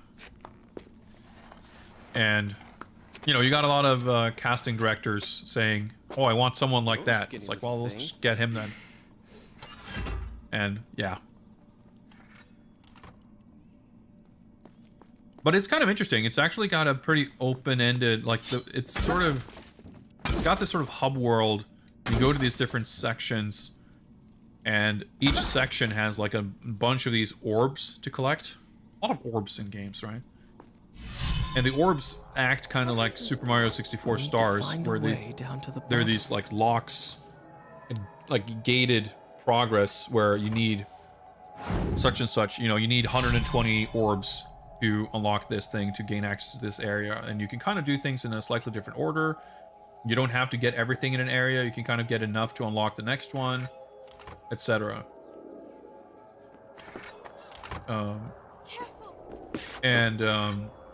It's very kind of the level design and how those sort of orb collecting kind of works out. It's very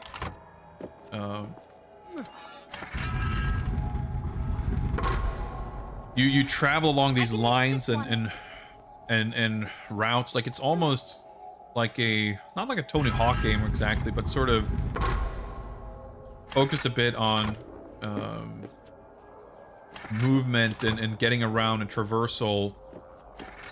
Like, almost actually in kind of like a Sonic the Hedgehog sort of way, where there's like an upper route and a lower route, and you want to, like, make sure to do time a jump correctly to sort of get on the correct route, and then you can sort of follow this path and collect a bunch of these little orbs and everything. So it's actually got a more non-linear level design. Not this, I mean, technically it's got kind of a non-linear progression, but even the level design is a little bit more non-linear than something like this, which, you know, it provides kind of an interesting change of pace.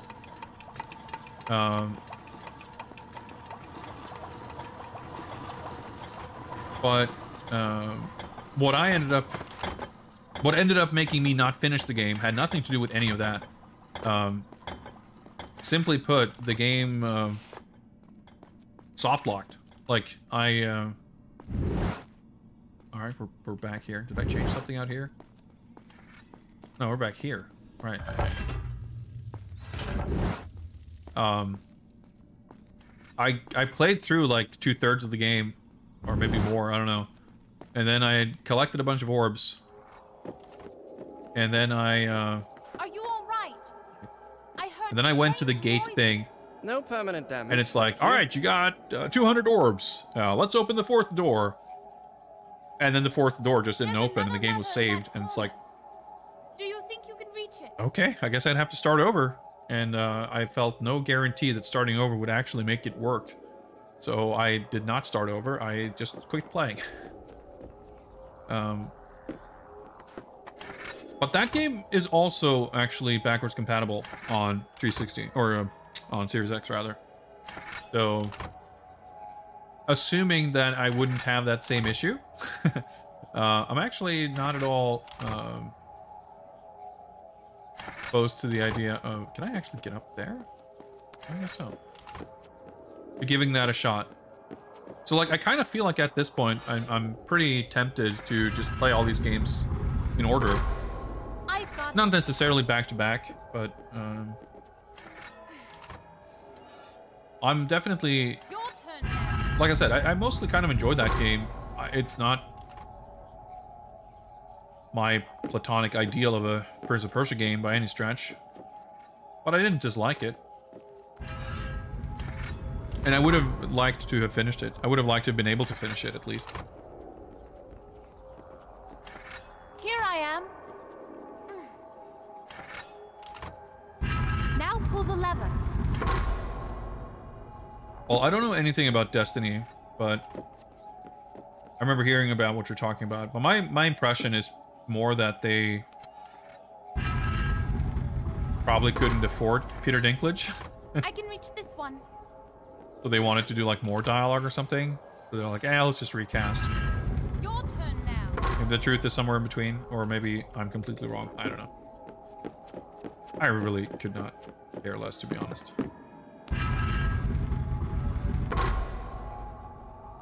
But yeah, it's funny playing this game now. Like when I first booted it up yesterday, I was initially very taken aback with, you know, the frame rate, the Stay there. constant tutorials and unskippable shit. I'm guessing, yeah, we need a little elevator to be able to wall run up there. I see. A lot of stuff that just made me kind of feel like, oh, playing this is going to be kind of annoying, isn't it? Lack of subtitles. None of these things are... I'm not any happier about any of them. But, they're not really getting in the way of my enjoyment of the game. I'm actually having a lot of fun.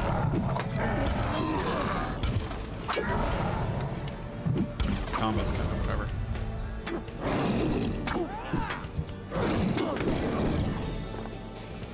Can I fucking kill this guy, please? Nope. I gotta do fucking sick flips every time I try to putt someone. So.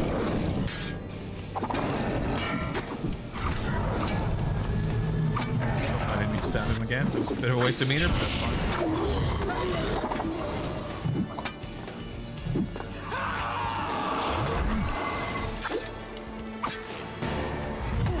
Whoa, okay, that was unblockable, I guess.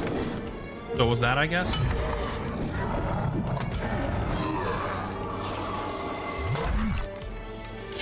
Oh, that sounds so weird. The way they just, like... There's no rhyme or reason for when they block. Like, you sort of mash attack, and then after the fourth one, they're like, oh, they just start blocking now.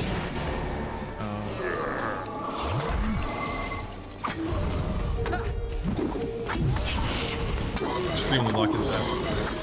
See? Like, they just block now. Like, you're not allowed to do that move, so they block it. But it feels incredibly arbitrary.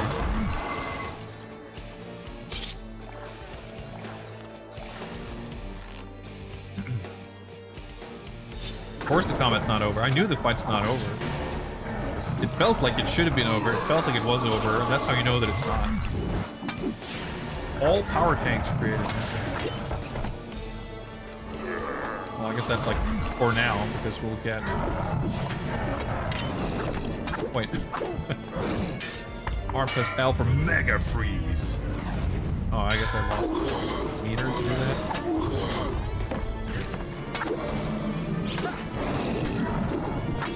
Sick flip to kill him.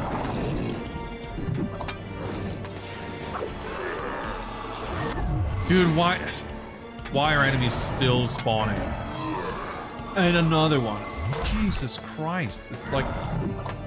Someone make a hack of this game to just reduce enemy spawns by 70%.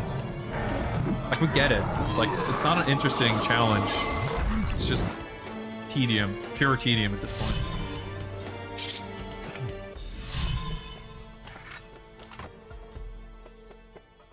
I mean, this game was well liked, and I think, probably, like, thinking about it, as I mentioned, like, it seems crazy that this came out in 2003, late 2003. This was a early 2004 game in PAL regions. And in, like, October or whatever of 2007, Assassin's Creed came out. And Assassin's Creed was also Ubisoft Montreal, which made this game. So, I don't know, I'd have to look it up, but, like, I guess, like, knowing that Assassin's Creed started development as a Prince of Persia game. I think it was called, or like the codename, whatever, was like Prince of Persia Assassins. And presumably they would have been working on that for, you know, it was a very kind of rushed or like sort of fast development. Like the first Assassin's Creed was kind of half-baked. But even so, they must have been working on that for a while.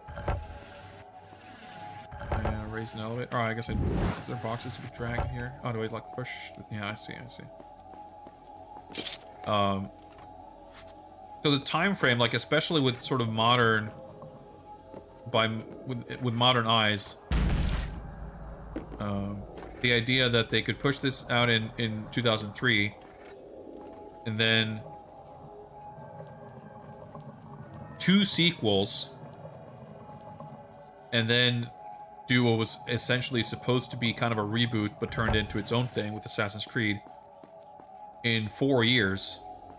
It seems kind of crazy, but like I said, that makes me wonder then if I guess probably maybe I can just stand on it, or is there? No, I see. They probably had other developers working on the sequels,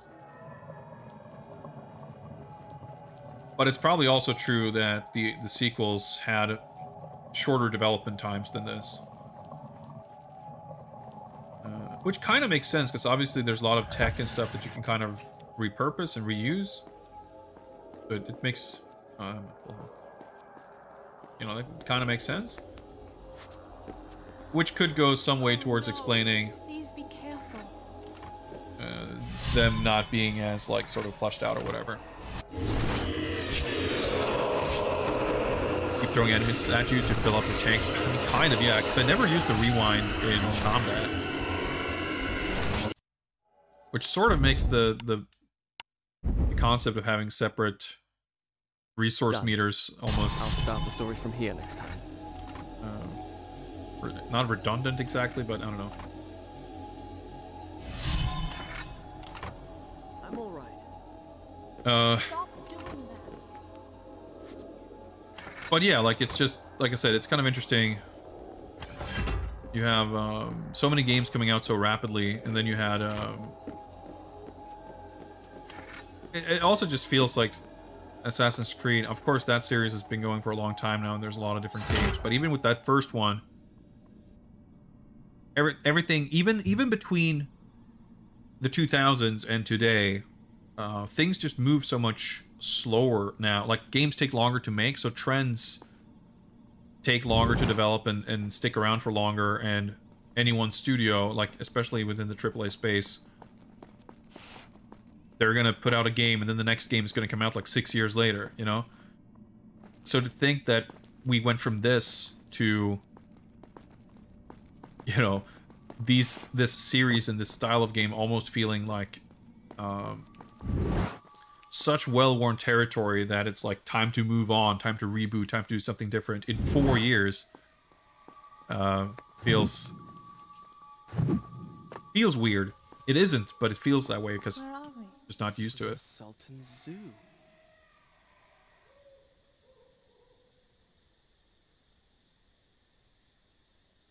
But yeah, like, so Warrior Within, of course, had the, like, increased emphasis on combat, as well as, like, stylistically going for something, I don't know, darker and edgier and cooler. Which I think was, you know, I guess, was the fashion at the time. And it was sort of ridiculed for that, I think. And that, I think, was probably justified. Didn't we just have a big combat encounter?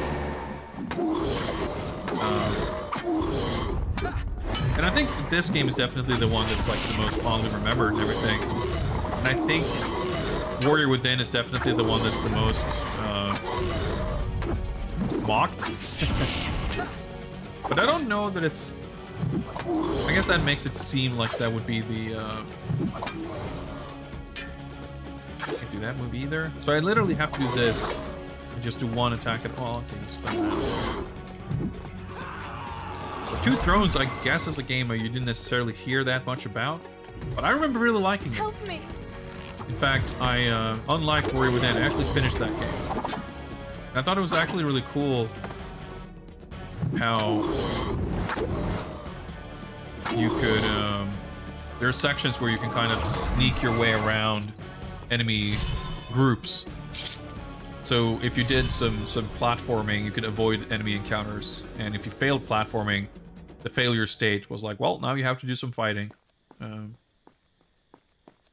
it was kind of, you know, it could be kind of awkward to fail right at the very end. So you know, you jump around, you do this big old thing, and you could have basically saved yourself some time and trouble by not doing it at all and just going into the combat immediately. Yeah, I guess I'm supposed to go up here. Okay, let's. But I thought it was an interesting idea. I thought it was maybe not as well executed as it could have been. And I think they were, I guess, sort of pondering the idea of, if not removing combat, at least toning down the prevalence of combat. From here next time. Because that's the other thing. Like, it feels weird talking about it now that, like, Prince of Persia 08 came out in between Assassin's Creed 1 and 2. Yes. And that game, of course, aside from being, you know, you get saved if you fall down a pit, it basically doesn't have combat. It's like purely kind of platform focused.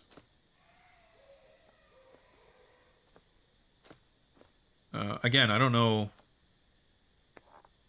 who made either of those games, so I don't know if there's actual sort of crossover in that sense. But, you know, it's at least a reasonable interpretation that there was some kind of... they did survive. I wonder what this is for. Some degree of like, evolution from one to the other there. Okay, can I hit these guys? But you also had, like, I guess the... I don't remember the prince or the tone of the game being as embarrassing. But in that game, you had, like, the alternate, like, persona or whatever. You got, like... Which, come to think of it, I guess Two Thrones Prince was probably more of an edgelord than Warrior Within. But I don't really like... That's not the more memorable thing about it, because Warrior Within, like, everything about the, like, the marketing and artwork for the game and just, like, all of that, like, that sort of... I don't know... Limp Bizkitification of Prince of Persia was very front and center with that game. And I think they dialed it back for sure, at least with the overall aesthetics in the third game. But the prince himself maybe was very edgy, because he had, like, you know, he turned into, like, fucking Shin Akuma 666. With, like, glowing Super Saiyan hair. Or something. I don't remember exactly how it worked, but... Oh, I guess he just wanted to uncover that. I don't need the box or anything. But it had this thing with, like, this chain grappling hook kind of thing that you used to, like, run along walls and whatever. I just remember that being pretty cool. Open something.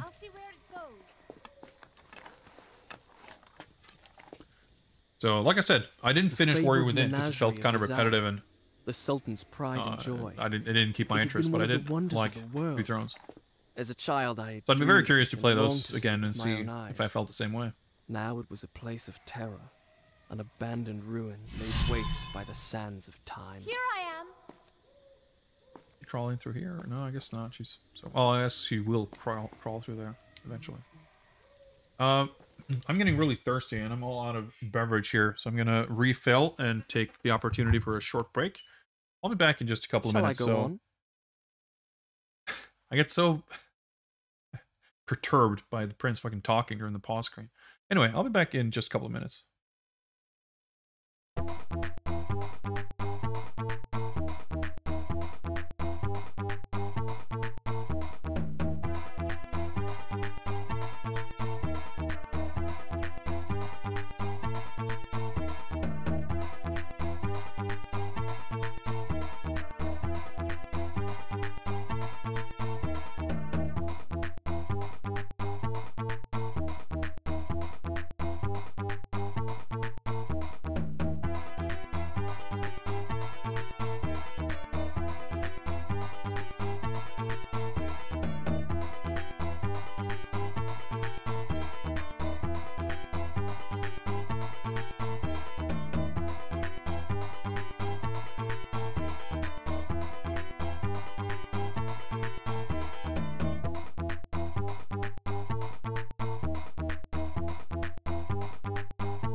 All right, I have returned, and I have brought a cup of tea and a hoodie because I'm getting fucking cold.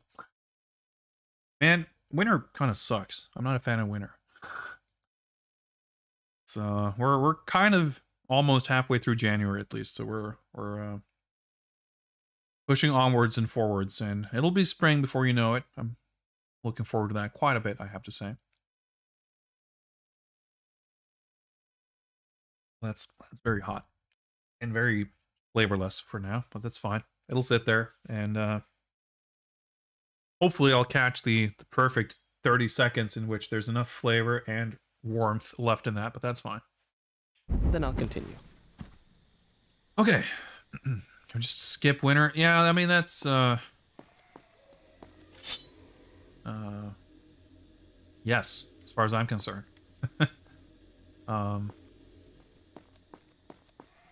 Not even really the cold that usually gets to me the most. It's just the darkness and the snow. It's not to say I like the cold, but be enough, yeah.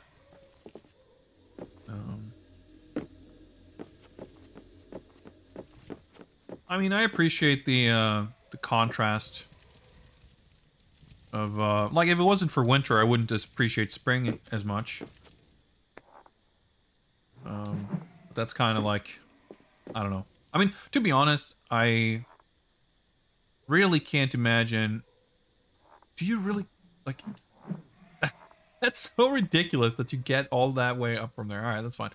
You like climb over to this thing? You can. Interesting. Okay. I'm not sure if that helps me exactly. Where I can't fucking look at anything. Okay. No, I had to go all the way up there. I see.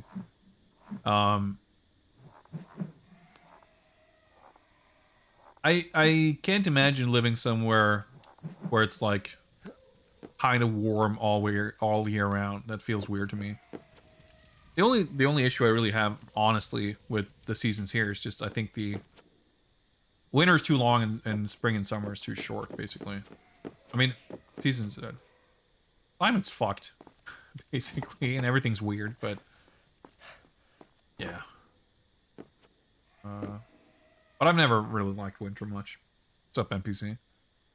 Like, I'm not, I have no interest in like, winter sports, much like I don't have much interest in any sports. But, you know, I know a lot of people, like, where I currently live,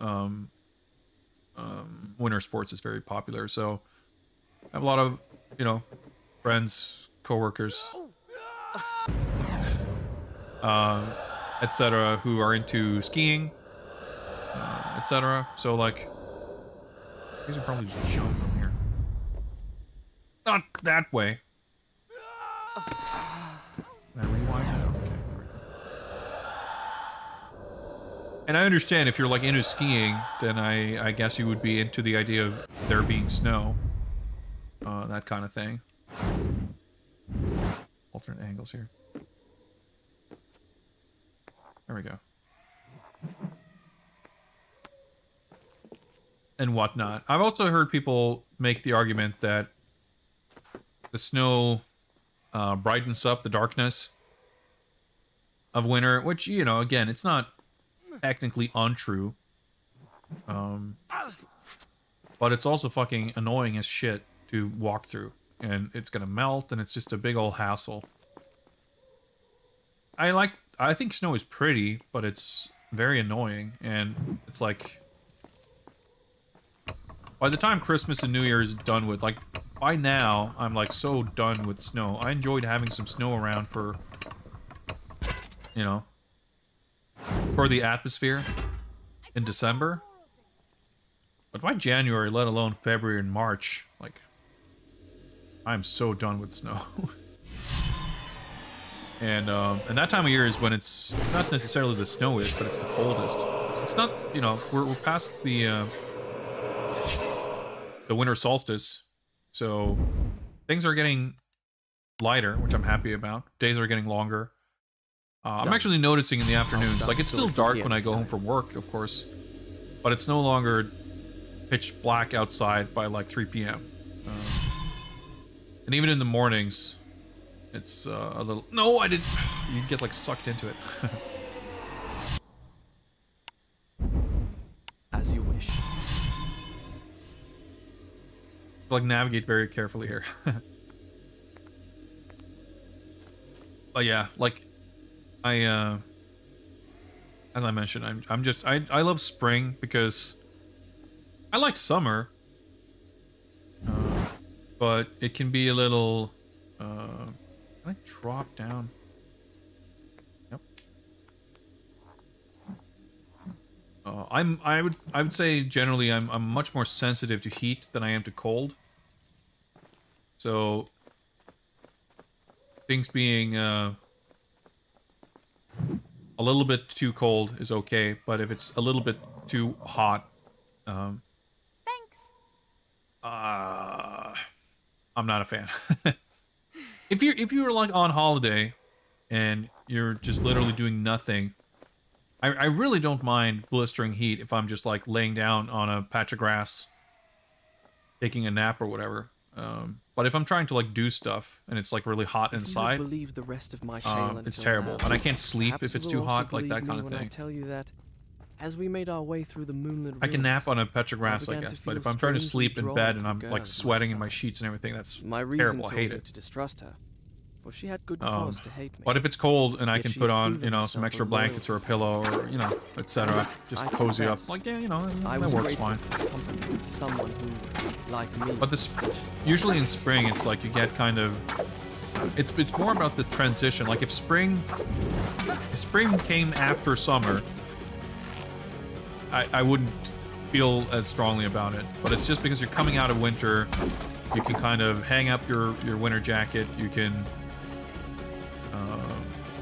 Help me. start enjoying more of the sun. I can't reach it. You know, things are starting to turn more green. There's, you know, birds chirping, all that shit. Like it's every single little thing just contributing to a sum total of just feeling excited about leaving the winter behind. Someone always suffered hay fever. Yeah, I mean, I'm lucky I don't have allergies of any kind. Like, it's a common thing here, at least. Like, the, a lot of people have, allergy issues in spring and summer. So I understand that being a problem. Never was for me, though, so I don't have to contend with that, thankfully. Spring and fall are the best because you don't have to worry about extremes. I can see that argument. I think... Let's see, do I need a box or something here? Yep, can't get all the way up there. Let's see if there's something to pull up from down here. I guess not. I guess I can wall run from the thing, can't I? Yeah, probably. I think for me, like... fall is just... I mean, it's not... It's obviously milder than winter, generally speaking, but at the same time, it's just like a slow descent into winter. And, you know, I mean, the Wonderful. fall leaves and everything can be beautiful. I don't dislike fall, but it's... Hey, there's no I prefer door. summer, I would Step think, on that generally. pressure plate, will you? Of course, that would usually also be when I'm like on vacation and everything, so there's that association with it too. Now how do I get through? I don't know. Can't Get a lot of you crawl storms in through a spring. crack or something? Yeah, that's the thing. Like here in Scandinavia, we get very long, cold, dark winters, but we're spared most kinds of natural disasters and kind of... I mean, of course, we get enough snow and in some cases, I guess, possibly even blizzards that would... Oh, well, this way, I guess. To some people would seem... trying to walk. That didn't go great. Some people would seem like,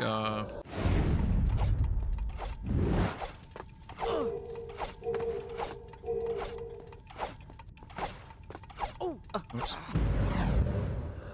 That would be like disastrous to people who aren't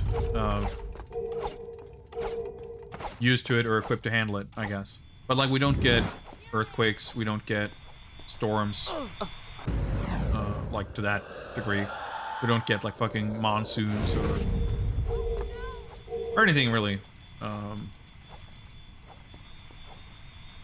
That's not how you wall run.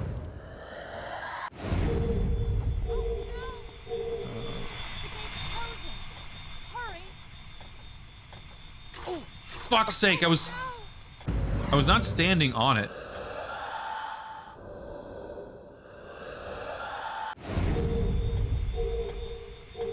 There we go. That's strange. I mean, we also don't get like fucking scorpions and snakes and giant spiders and shit. So I think Sweden is in a lot of ways kind of a boring country, and that's definitely a double-edged sword. Like, it can be kind of boring, which, granted, as I become older, it's becoming less and less of an issue. But it's also kind of, you know, boring in the sense that we don't... What the fuck just happened there? You know, boring weather, boring wildlife, etc.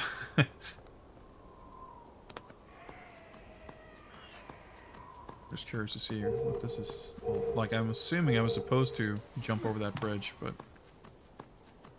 Or maybe a little sand thingy over here, maybe? Maybe? Or maybe some fucking... giant birds that are gonna instantly kill us. Okay, I'm alive. Definitely lucked out there. Oh, fuck, there's more of them.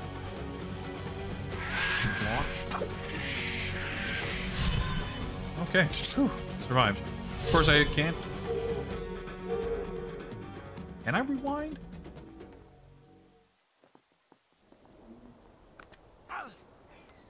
Oh, okay, so I guess...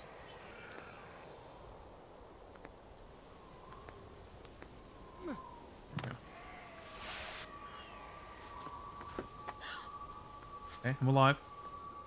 Yeah, I gotta say, like, the platforming and climbing in this game definitely holds up. Nice, okay, we got full...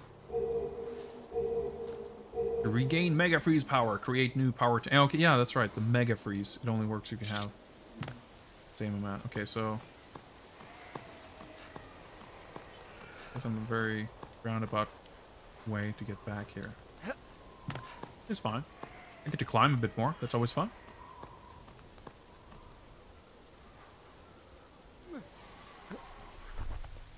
Fight some more birds, I guess. Can I pull my sword out, please? Thank you. There we go.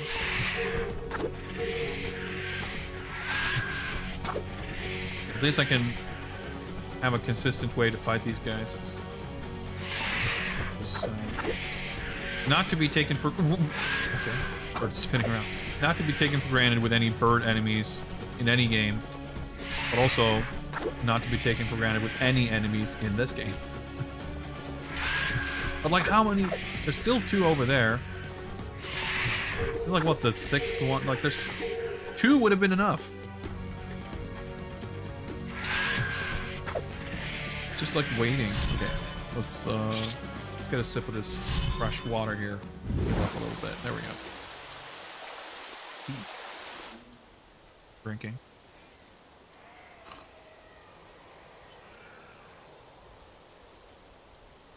At least they attack one at a time. Yeah, I mean, that's the thing, though. It's not like... The number of enemies doesn't annoy me because it's too hard to deal with them. It annoys me because it makes the encounters drag on for too long. Which is not helped by them attacking one at a time. I like the look... I like the way that the bridge looks, but I was just about to say, like... It's weird whenever you have to jump near a ledge. Like, you have to press the button really early.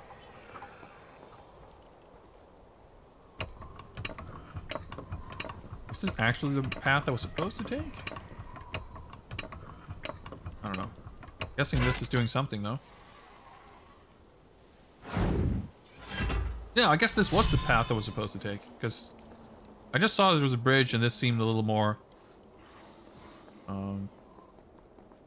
off-the-beaten path. I like that they do stuff like that. They put a little conspicuous patch of vegetation there, which doesn't really make a lot of sense, but it's just to indicate that, just to give you a landmark to line up the jump. Like, there really aren't a lot of awkward platforming and stuff like that. Yeah, so I guess I saw this and assumed, well, that direction is progress, so let me go the other way. And it's literally showing me what I just did.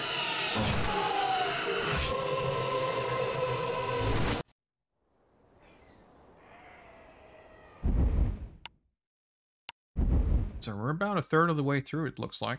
Done. I'll start the story from here next time. Pretty good. I was fearing that this game might drag on for a bit, but I'm having a lot of fun with it. And it looks like we'll probably... Well, I guess we probably won't finish on Saturday. Well, I guess we might. I've been playing like 2 hours because we've been chatting and taking breaks and whatnot. But if we get a couple of hours of solid hardcore action in on Saturday, we might actually finish. At Wurzel Road. Of course, we might be getting to... Progress might not be as rapid if we get to difficult parts. I'm not sure. But it is a thing, like...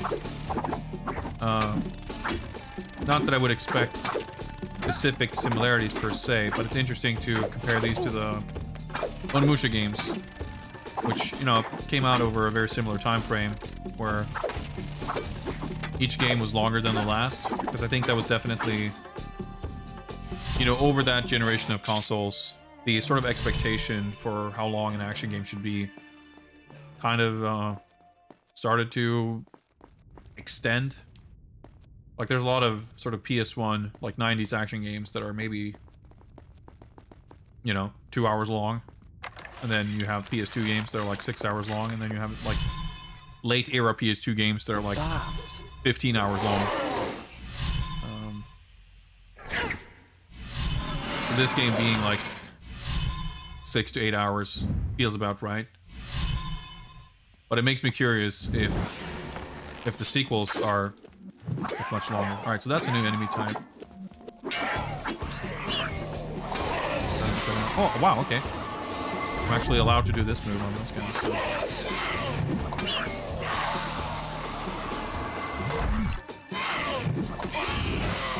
Makes them quick to take care of.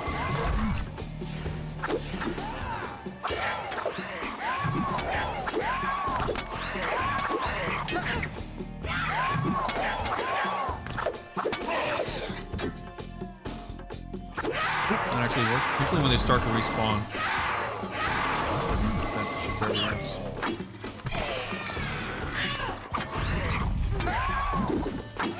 Kind of worth burning that special move. Still got guitars.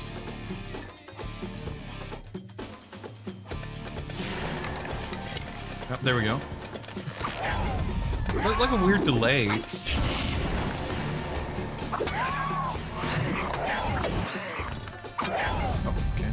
Mean to target that. Like, having no manual targeting, I guess it's like a somewhat of a double-edged sword. I mean, the targeting, like the combat works pretty well, but on occasion it seems like there's something that you would very obviously try to do in terms of trying to attack certain enemy, but the game is just like insisting on making you target somebody else.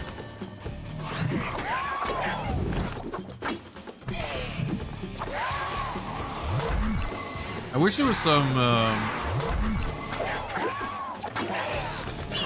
I don't know, some technique for like, if you have multiple enemies stunned, like rapid fucking chain Isen from Onimusha 4 to just kill 4 of them at once.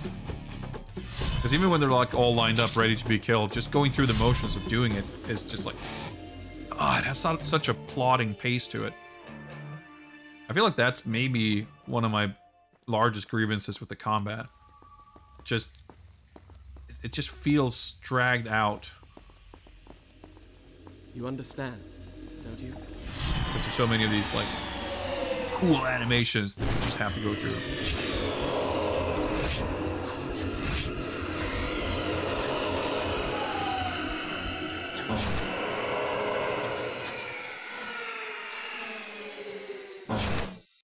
Yeah, I think I'm sort of kind of maybe learning some moves there. I guess if you, because you tap A to like put your feet on the wall, and you press the attack button to do the diving attack. So I guess you can. I know. What? Yeah. Okay. Cool. If I do a Y button, does that do a thing? Oh, I guess it does dive with the dagger. Interesting.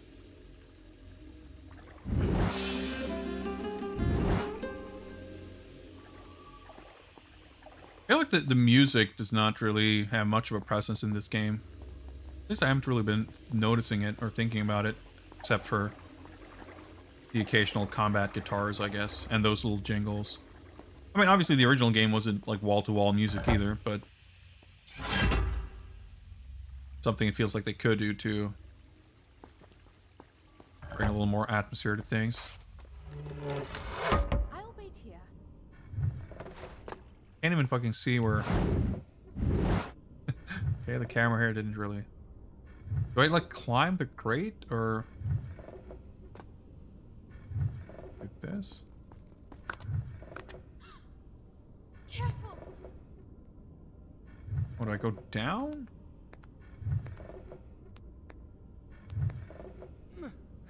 No, I don't think I'm supposed to do that.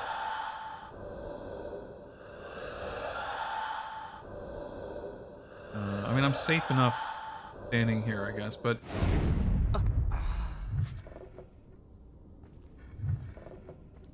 Can I do... No, I can't do anything.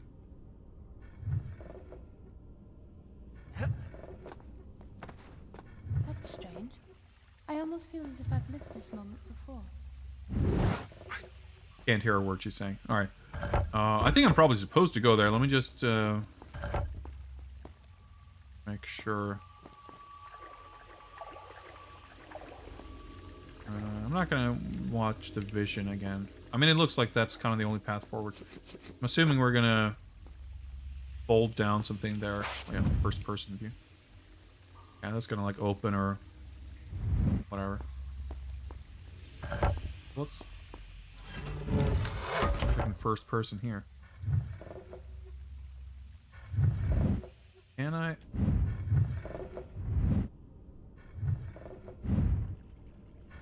It doesn't seem like ledge grabbing and dropping down would necessarily help.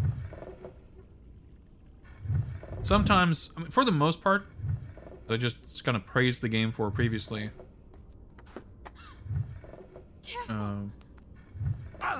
Yeah, okay. I was gonna say, for the most part, the game does a good job of like telegraphing where you can go and where you're supposed to jump and everything. But sometimes the angles are a little bit ambiguous, and something that is like actually supposed to be like what you're supposed to do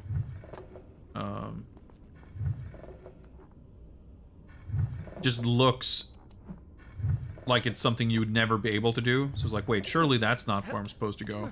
And it turns out that, nope, it is exactly what you're supposed to do. Oh, I can't stand there. Oh, what the... I need to rewind, because I thought I was going to die from the fall. But I cannot climb across that corner, you know?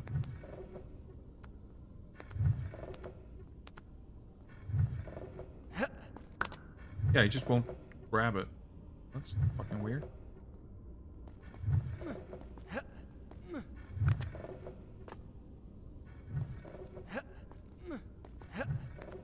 No.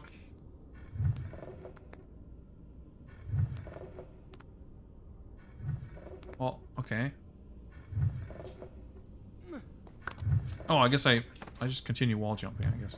Wait, did I just do something to break my fall there? Oh, yeah, I guess I did.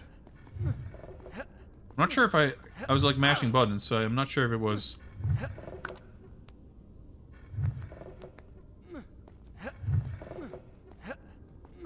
I pressed the parkour button or the jump button, but something. Is she gonna open this for me or something? Hope so, I guess. Shall I stand on the switch? No, it's no good. Stay there! I'm coming back! Why? You can definitely stand on the switch as far as I'm concerned, but that's fine. I guess I can come back.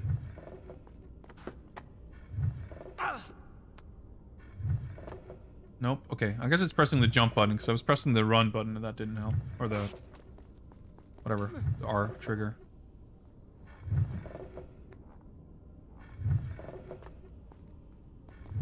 Nope. Ah, sometimes the angle... can be really tricky. Like trying to do a... perpendicular wall run and you just get a parallel wall run instead. Careful. So, what was the deal with that? He was like, oh, should I stand here? He's like, no, I'm coming back. So I went back. And now what? I mean, I can heal up, I guess, but...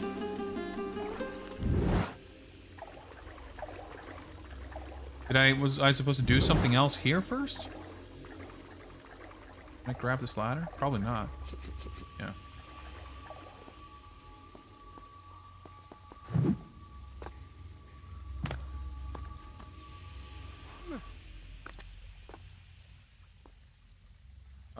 We came...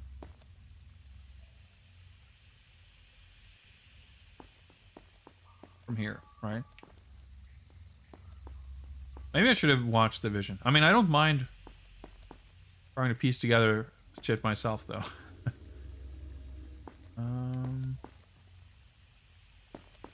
Looks like you'd be able to grab that, but no, I guess not.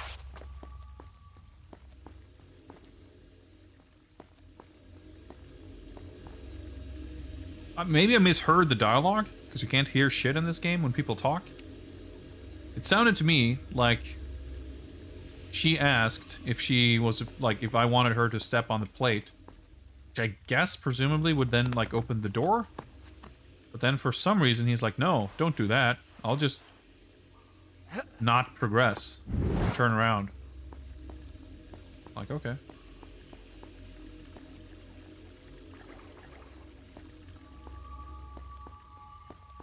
Yeah, this looked a little conspicuous, but doesn't look like anything you can... Yep. Right. Uh-huh. Look. I'll see where it leads. There we go. For her sneaking in there...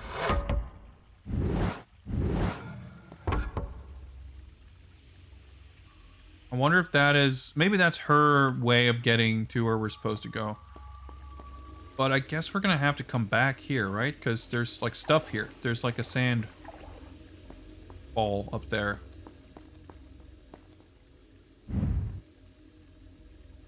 Which I assume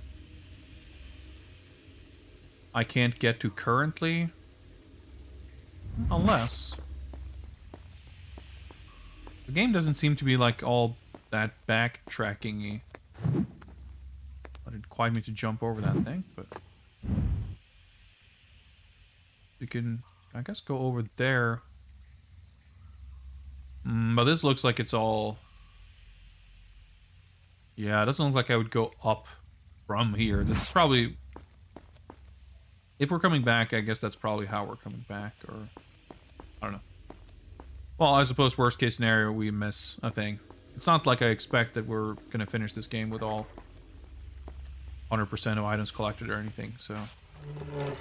Dude, the fucking camera switches fucking with the controls is such a nuisance. Whoa, that just reset. Okay, that was kind of weird. Okay, that works.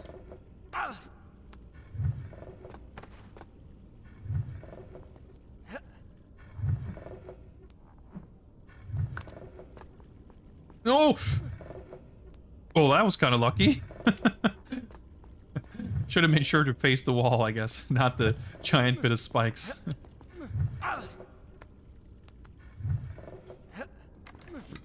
Oh, there we go.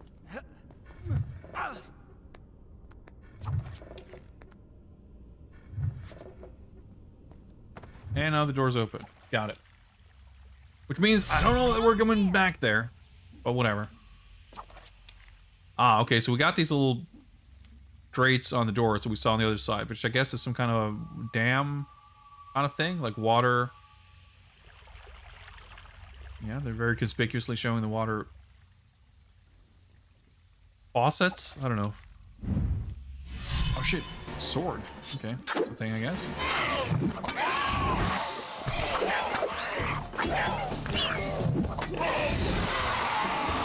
Like you got the combat guitars, but it's very subdued. I guess it's just down to the sound mixing being really weird in this game. Oh yeah, you can't do that with any of those guys. You have to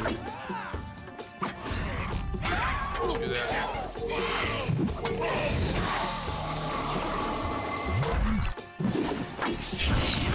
As soon as she touches the ground, she like can't do that. So you do the vault double attack like that. But if you do the vault attack into dagger, that's an instant kill, but it doesn't work on the girls. It works on these guys though. So for them, you do the vault and the double attack, which knocks them down, and then you can stab them.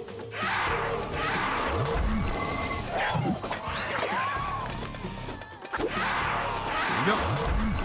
Let's take a sip.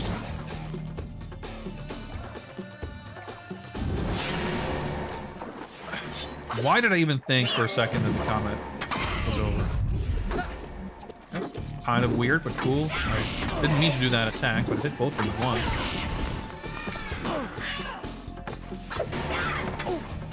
Dude. Multi-target thing, like, just doesn't work super great. I guess I have the Mega Freeze ability now. Now that I got. I don't know when that happened, but I haven't. I guess you build new moon meters just by dagger stabbing your enemies.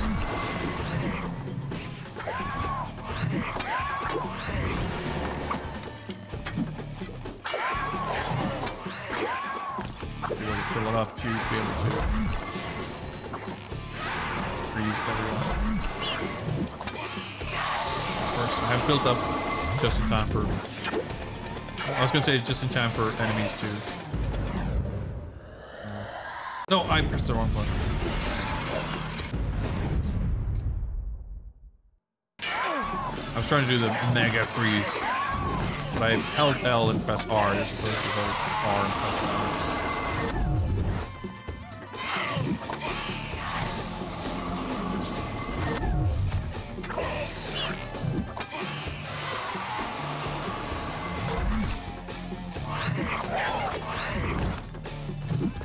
Ooh, that's the last one? Yep.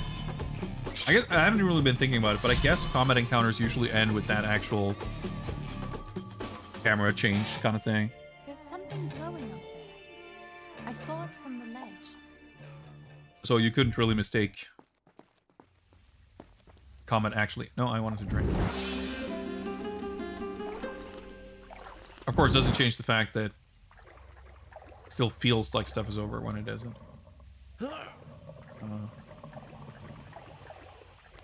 I guess it's for some kind of a jump. I don't know if we're supposed to push it further. Clearly the marks in the floor indicate something or other, but let's explore a little bit first. Looks. That door doesn't look so strong. Do you think you could smash it with your sword? Who do you think I am? Rustam?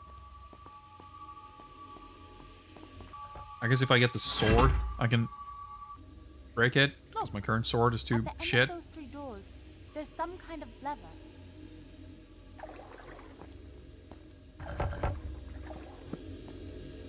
Let's watch this.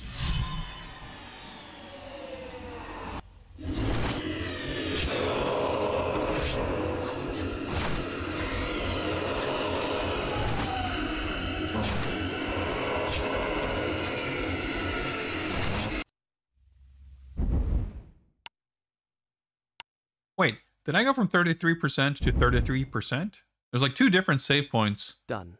with different I'll stop the names story for from the here save next time. file, but it didn't change the percentage.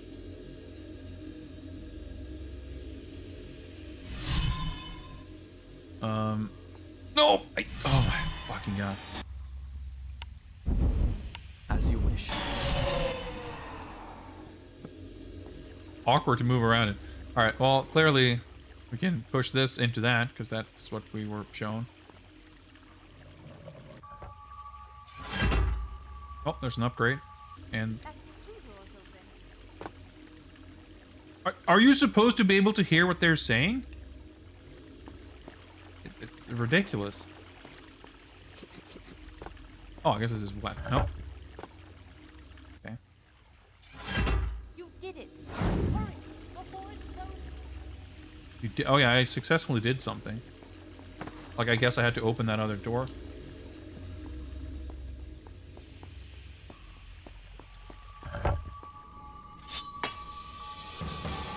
Oh, okay, this is...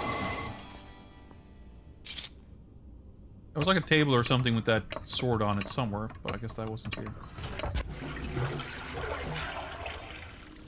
Yeah, I figured there'd be a water drainage type situation somewhere. So that presumably... Going down. What?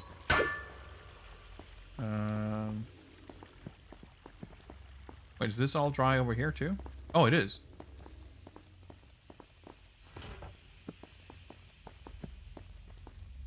Okay, hang on. This is oh. Ah. What was the purpose of pushing that block then? Because it sure looked conspicuous that they...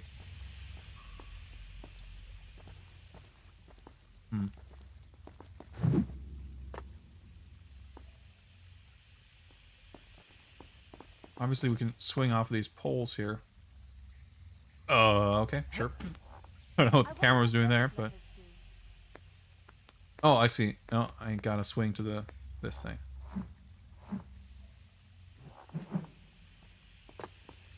Okay, I gotta align it properly, I guess. I feel like that's, I guess, one of the things that I think this game could definitely do better.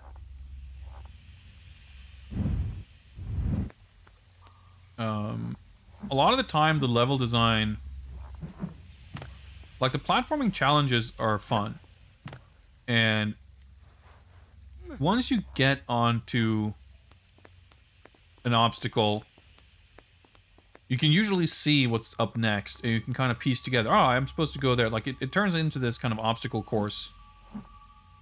The obstacle course nature of the kind of level design, I think, is done very well. What isn't done as well is providing, like, a clear goal to overcome. And I definitely feel like these visions are a... how do I put it? Kind of a crutch. Like, the level design doesn't sufficiently... Can I do something with this here? No, I guess not. I could probably squeeze through there. She could probably, but let me just see if there's the other side here. I see. I don't know that that's the case, of course, but it feels plausible to me that the visions were something that were, like, added kind of later in development, like based on testing. That, like, oh yeah, people couldn't figure out what they were supposed to do. People got stuck a little more frequently than we would have liked, so let's give them a hint. And I think, like, as a hint, it works well enough. But I guess, you know, it's like a chicken or the egg sort of situation, I suppose, where it's impossible for me to know whether they were added because people couldn't find their way around, or if because they decided to have that sort of system, they didn't necessarily feel compelled to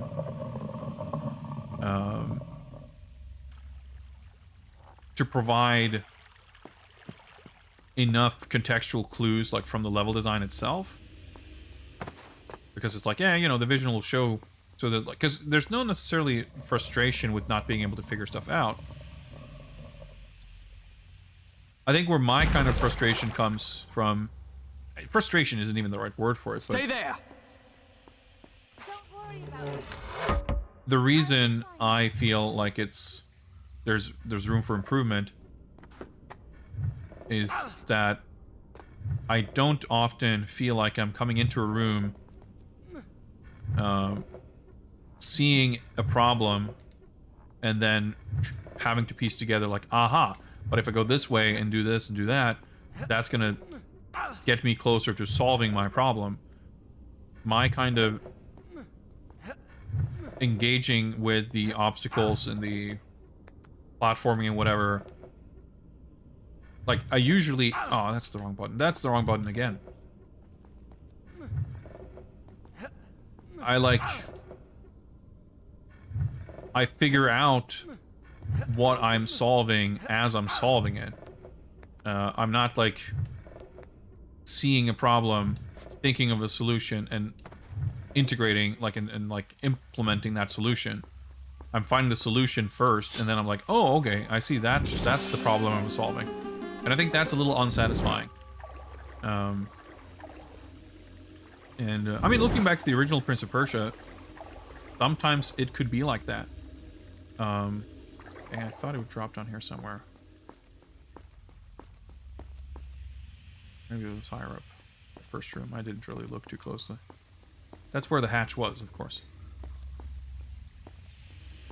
But here it feels very consistent, and it feels like it kind of ought to have been able to...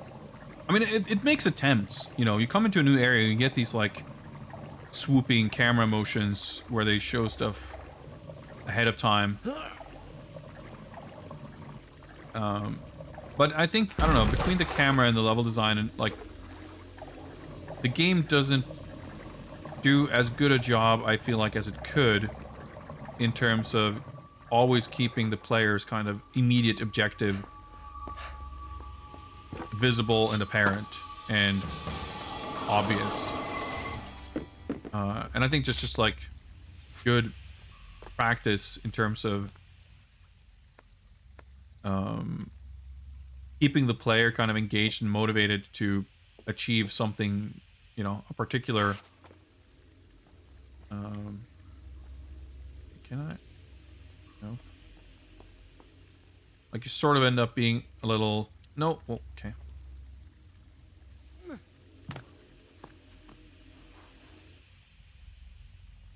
Can I grab the chain?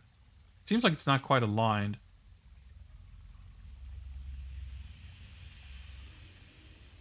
Oh, jump over here?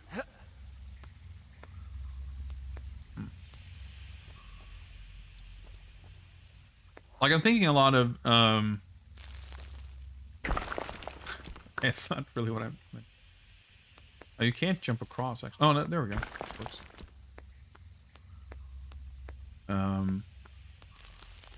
Like in the Uncharted games,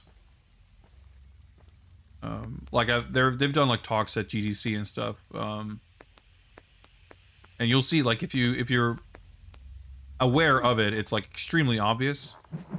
But like all the time in those games, the characters are like pointing at like some tower or some church or something that's like some major landmark that's like visible on the horizon, and it's very clear through like narrative and whatever other context that this is where we're going, this is what we're trying to do, and you literally have that landmark as like a visual reminder, just there. And you always, like, even when you get sort of stuck in something, you can always kind of keep that as a reminder, like almost like a compass to know, like, oh yeah, I guess this is the general direction that we're headed. You go into some dungeon or whatever, like indoorsy kind of thing, and then when you get out, like, you will see that thing come up again. It's like, oh yeah, right, that's where we're heading for. Like, something like that, you know, can work, can be more or less straightforward to implement based on all kinds of circumstances of level design and world design and whatever else, of course, but I'm not saying they could or should have done exactly that in this game, but it's like a design principle and sort of concept that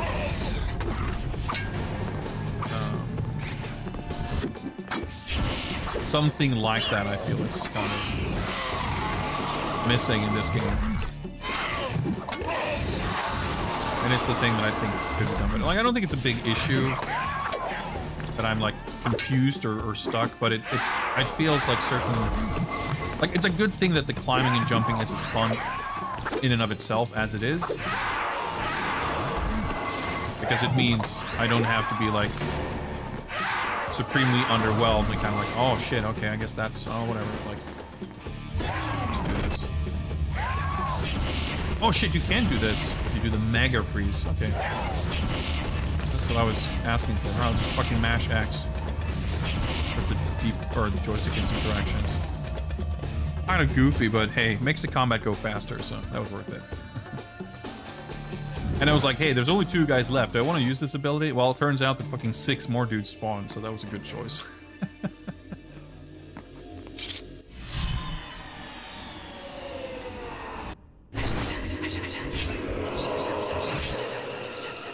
Like, even if I understand what I'm trying to achieve, and at best, you know, best case scenario, why,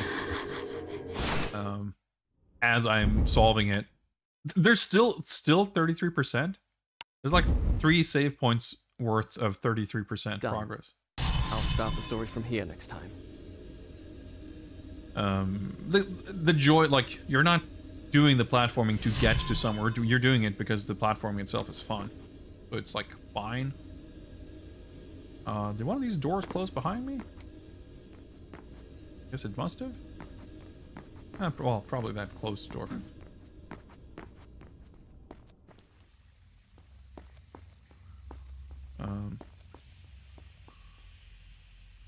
But yeah, I am enjoying this a lot, and it's just kind of interesting. So this looks like a, oh, maybe not. I was gonna say this looks like a pushable object, but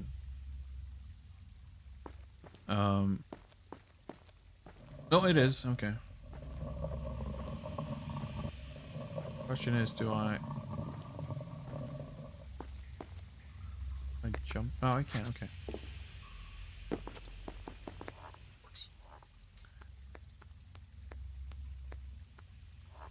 As I wrote in my little blurb down there, I that glow you were talking about. I enjoyed this game at the time, even though I didn't feel like it was, I didn't like it as much as the 2D Prince of Persia games. I am enjoying this now, and I'm enjoying it a lot, and I think in some ways, just by nature of the context, you know, of whatever's changed in my sort of tastes, in trends, and, you know, the evolution of the industry and technology and everything, my perception of this game and my enjoyment of it just was bound to never be exactly the same as it was in 2004. And in some ways, I'm enjoying this game. I don't even know if I could say that I'm enjoying it more than I did back then. Not least because I can't remember specifics. But I think I can enjoy it in ways that I could not. I can appreciate parts of this that I kind of couldn't back then, because this exists outside of, or like how this exists in relation to other games I'm playing or other games coming out is so different. So there is currently like,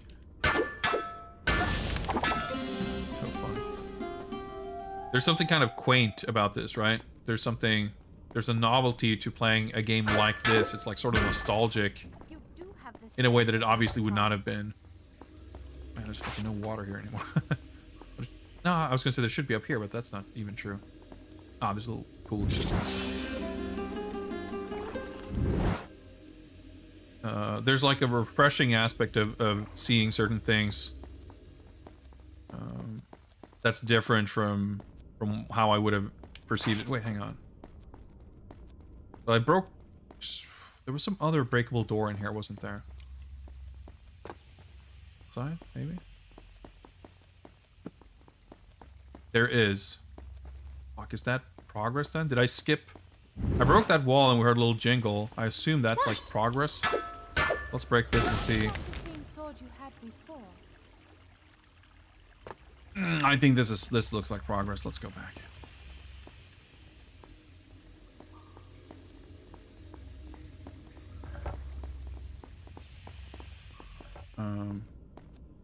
But I mean, yeah, I was actually quite apprehensive about starting this today because I was like, man, am I even gonna have fun with this? Is chat gonna care? I don't even know. Like, I'm happy to play what I want to play. This fucking looks like, oh fuck it. What the? Hello? This looks Is vaguely anyone familiar. there? I have a feeling I'm not in Azad anymore. Water. But I've been having a blast with this, honestly, and I'm actually excited to keep playing. Did I like get a life extension or something? I did. And this just closed behind me. You can see little seams. That's actually kind of neat. Okay, cool. Well, the way he reacted makes it sound like that was probably like the first one of those anyway, so that's good. I guess I should have saved. Actually, it's getting close to 10 p.m. Let's see if we can... Have we achieved more than 33%?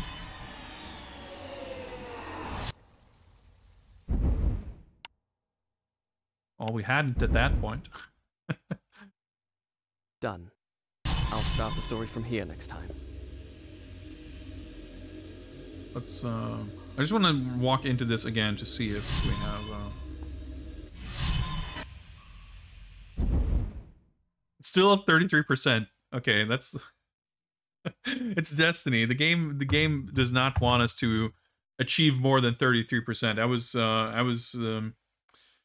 was challenging fate here by continuing to play and get to new save points and saving multiple times, but we're still at 33% progress. So I guess that's where we're going to leave it. But we will continue this on Saturday. This has been more relaxing and kind of fun than I honestly expected. I frankly expected that it would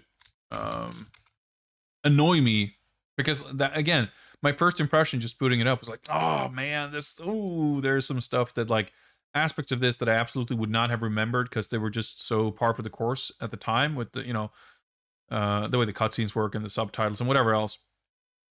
But honestly, those things have been very minor annoyances at worst for the most part.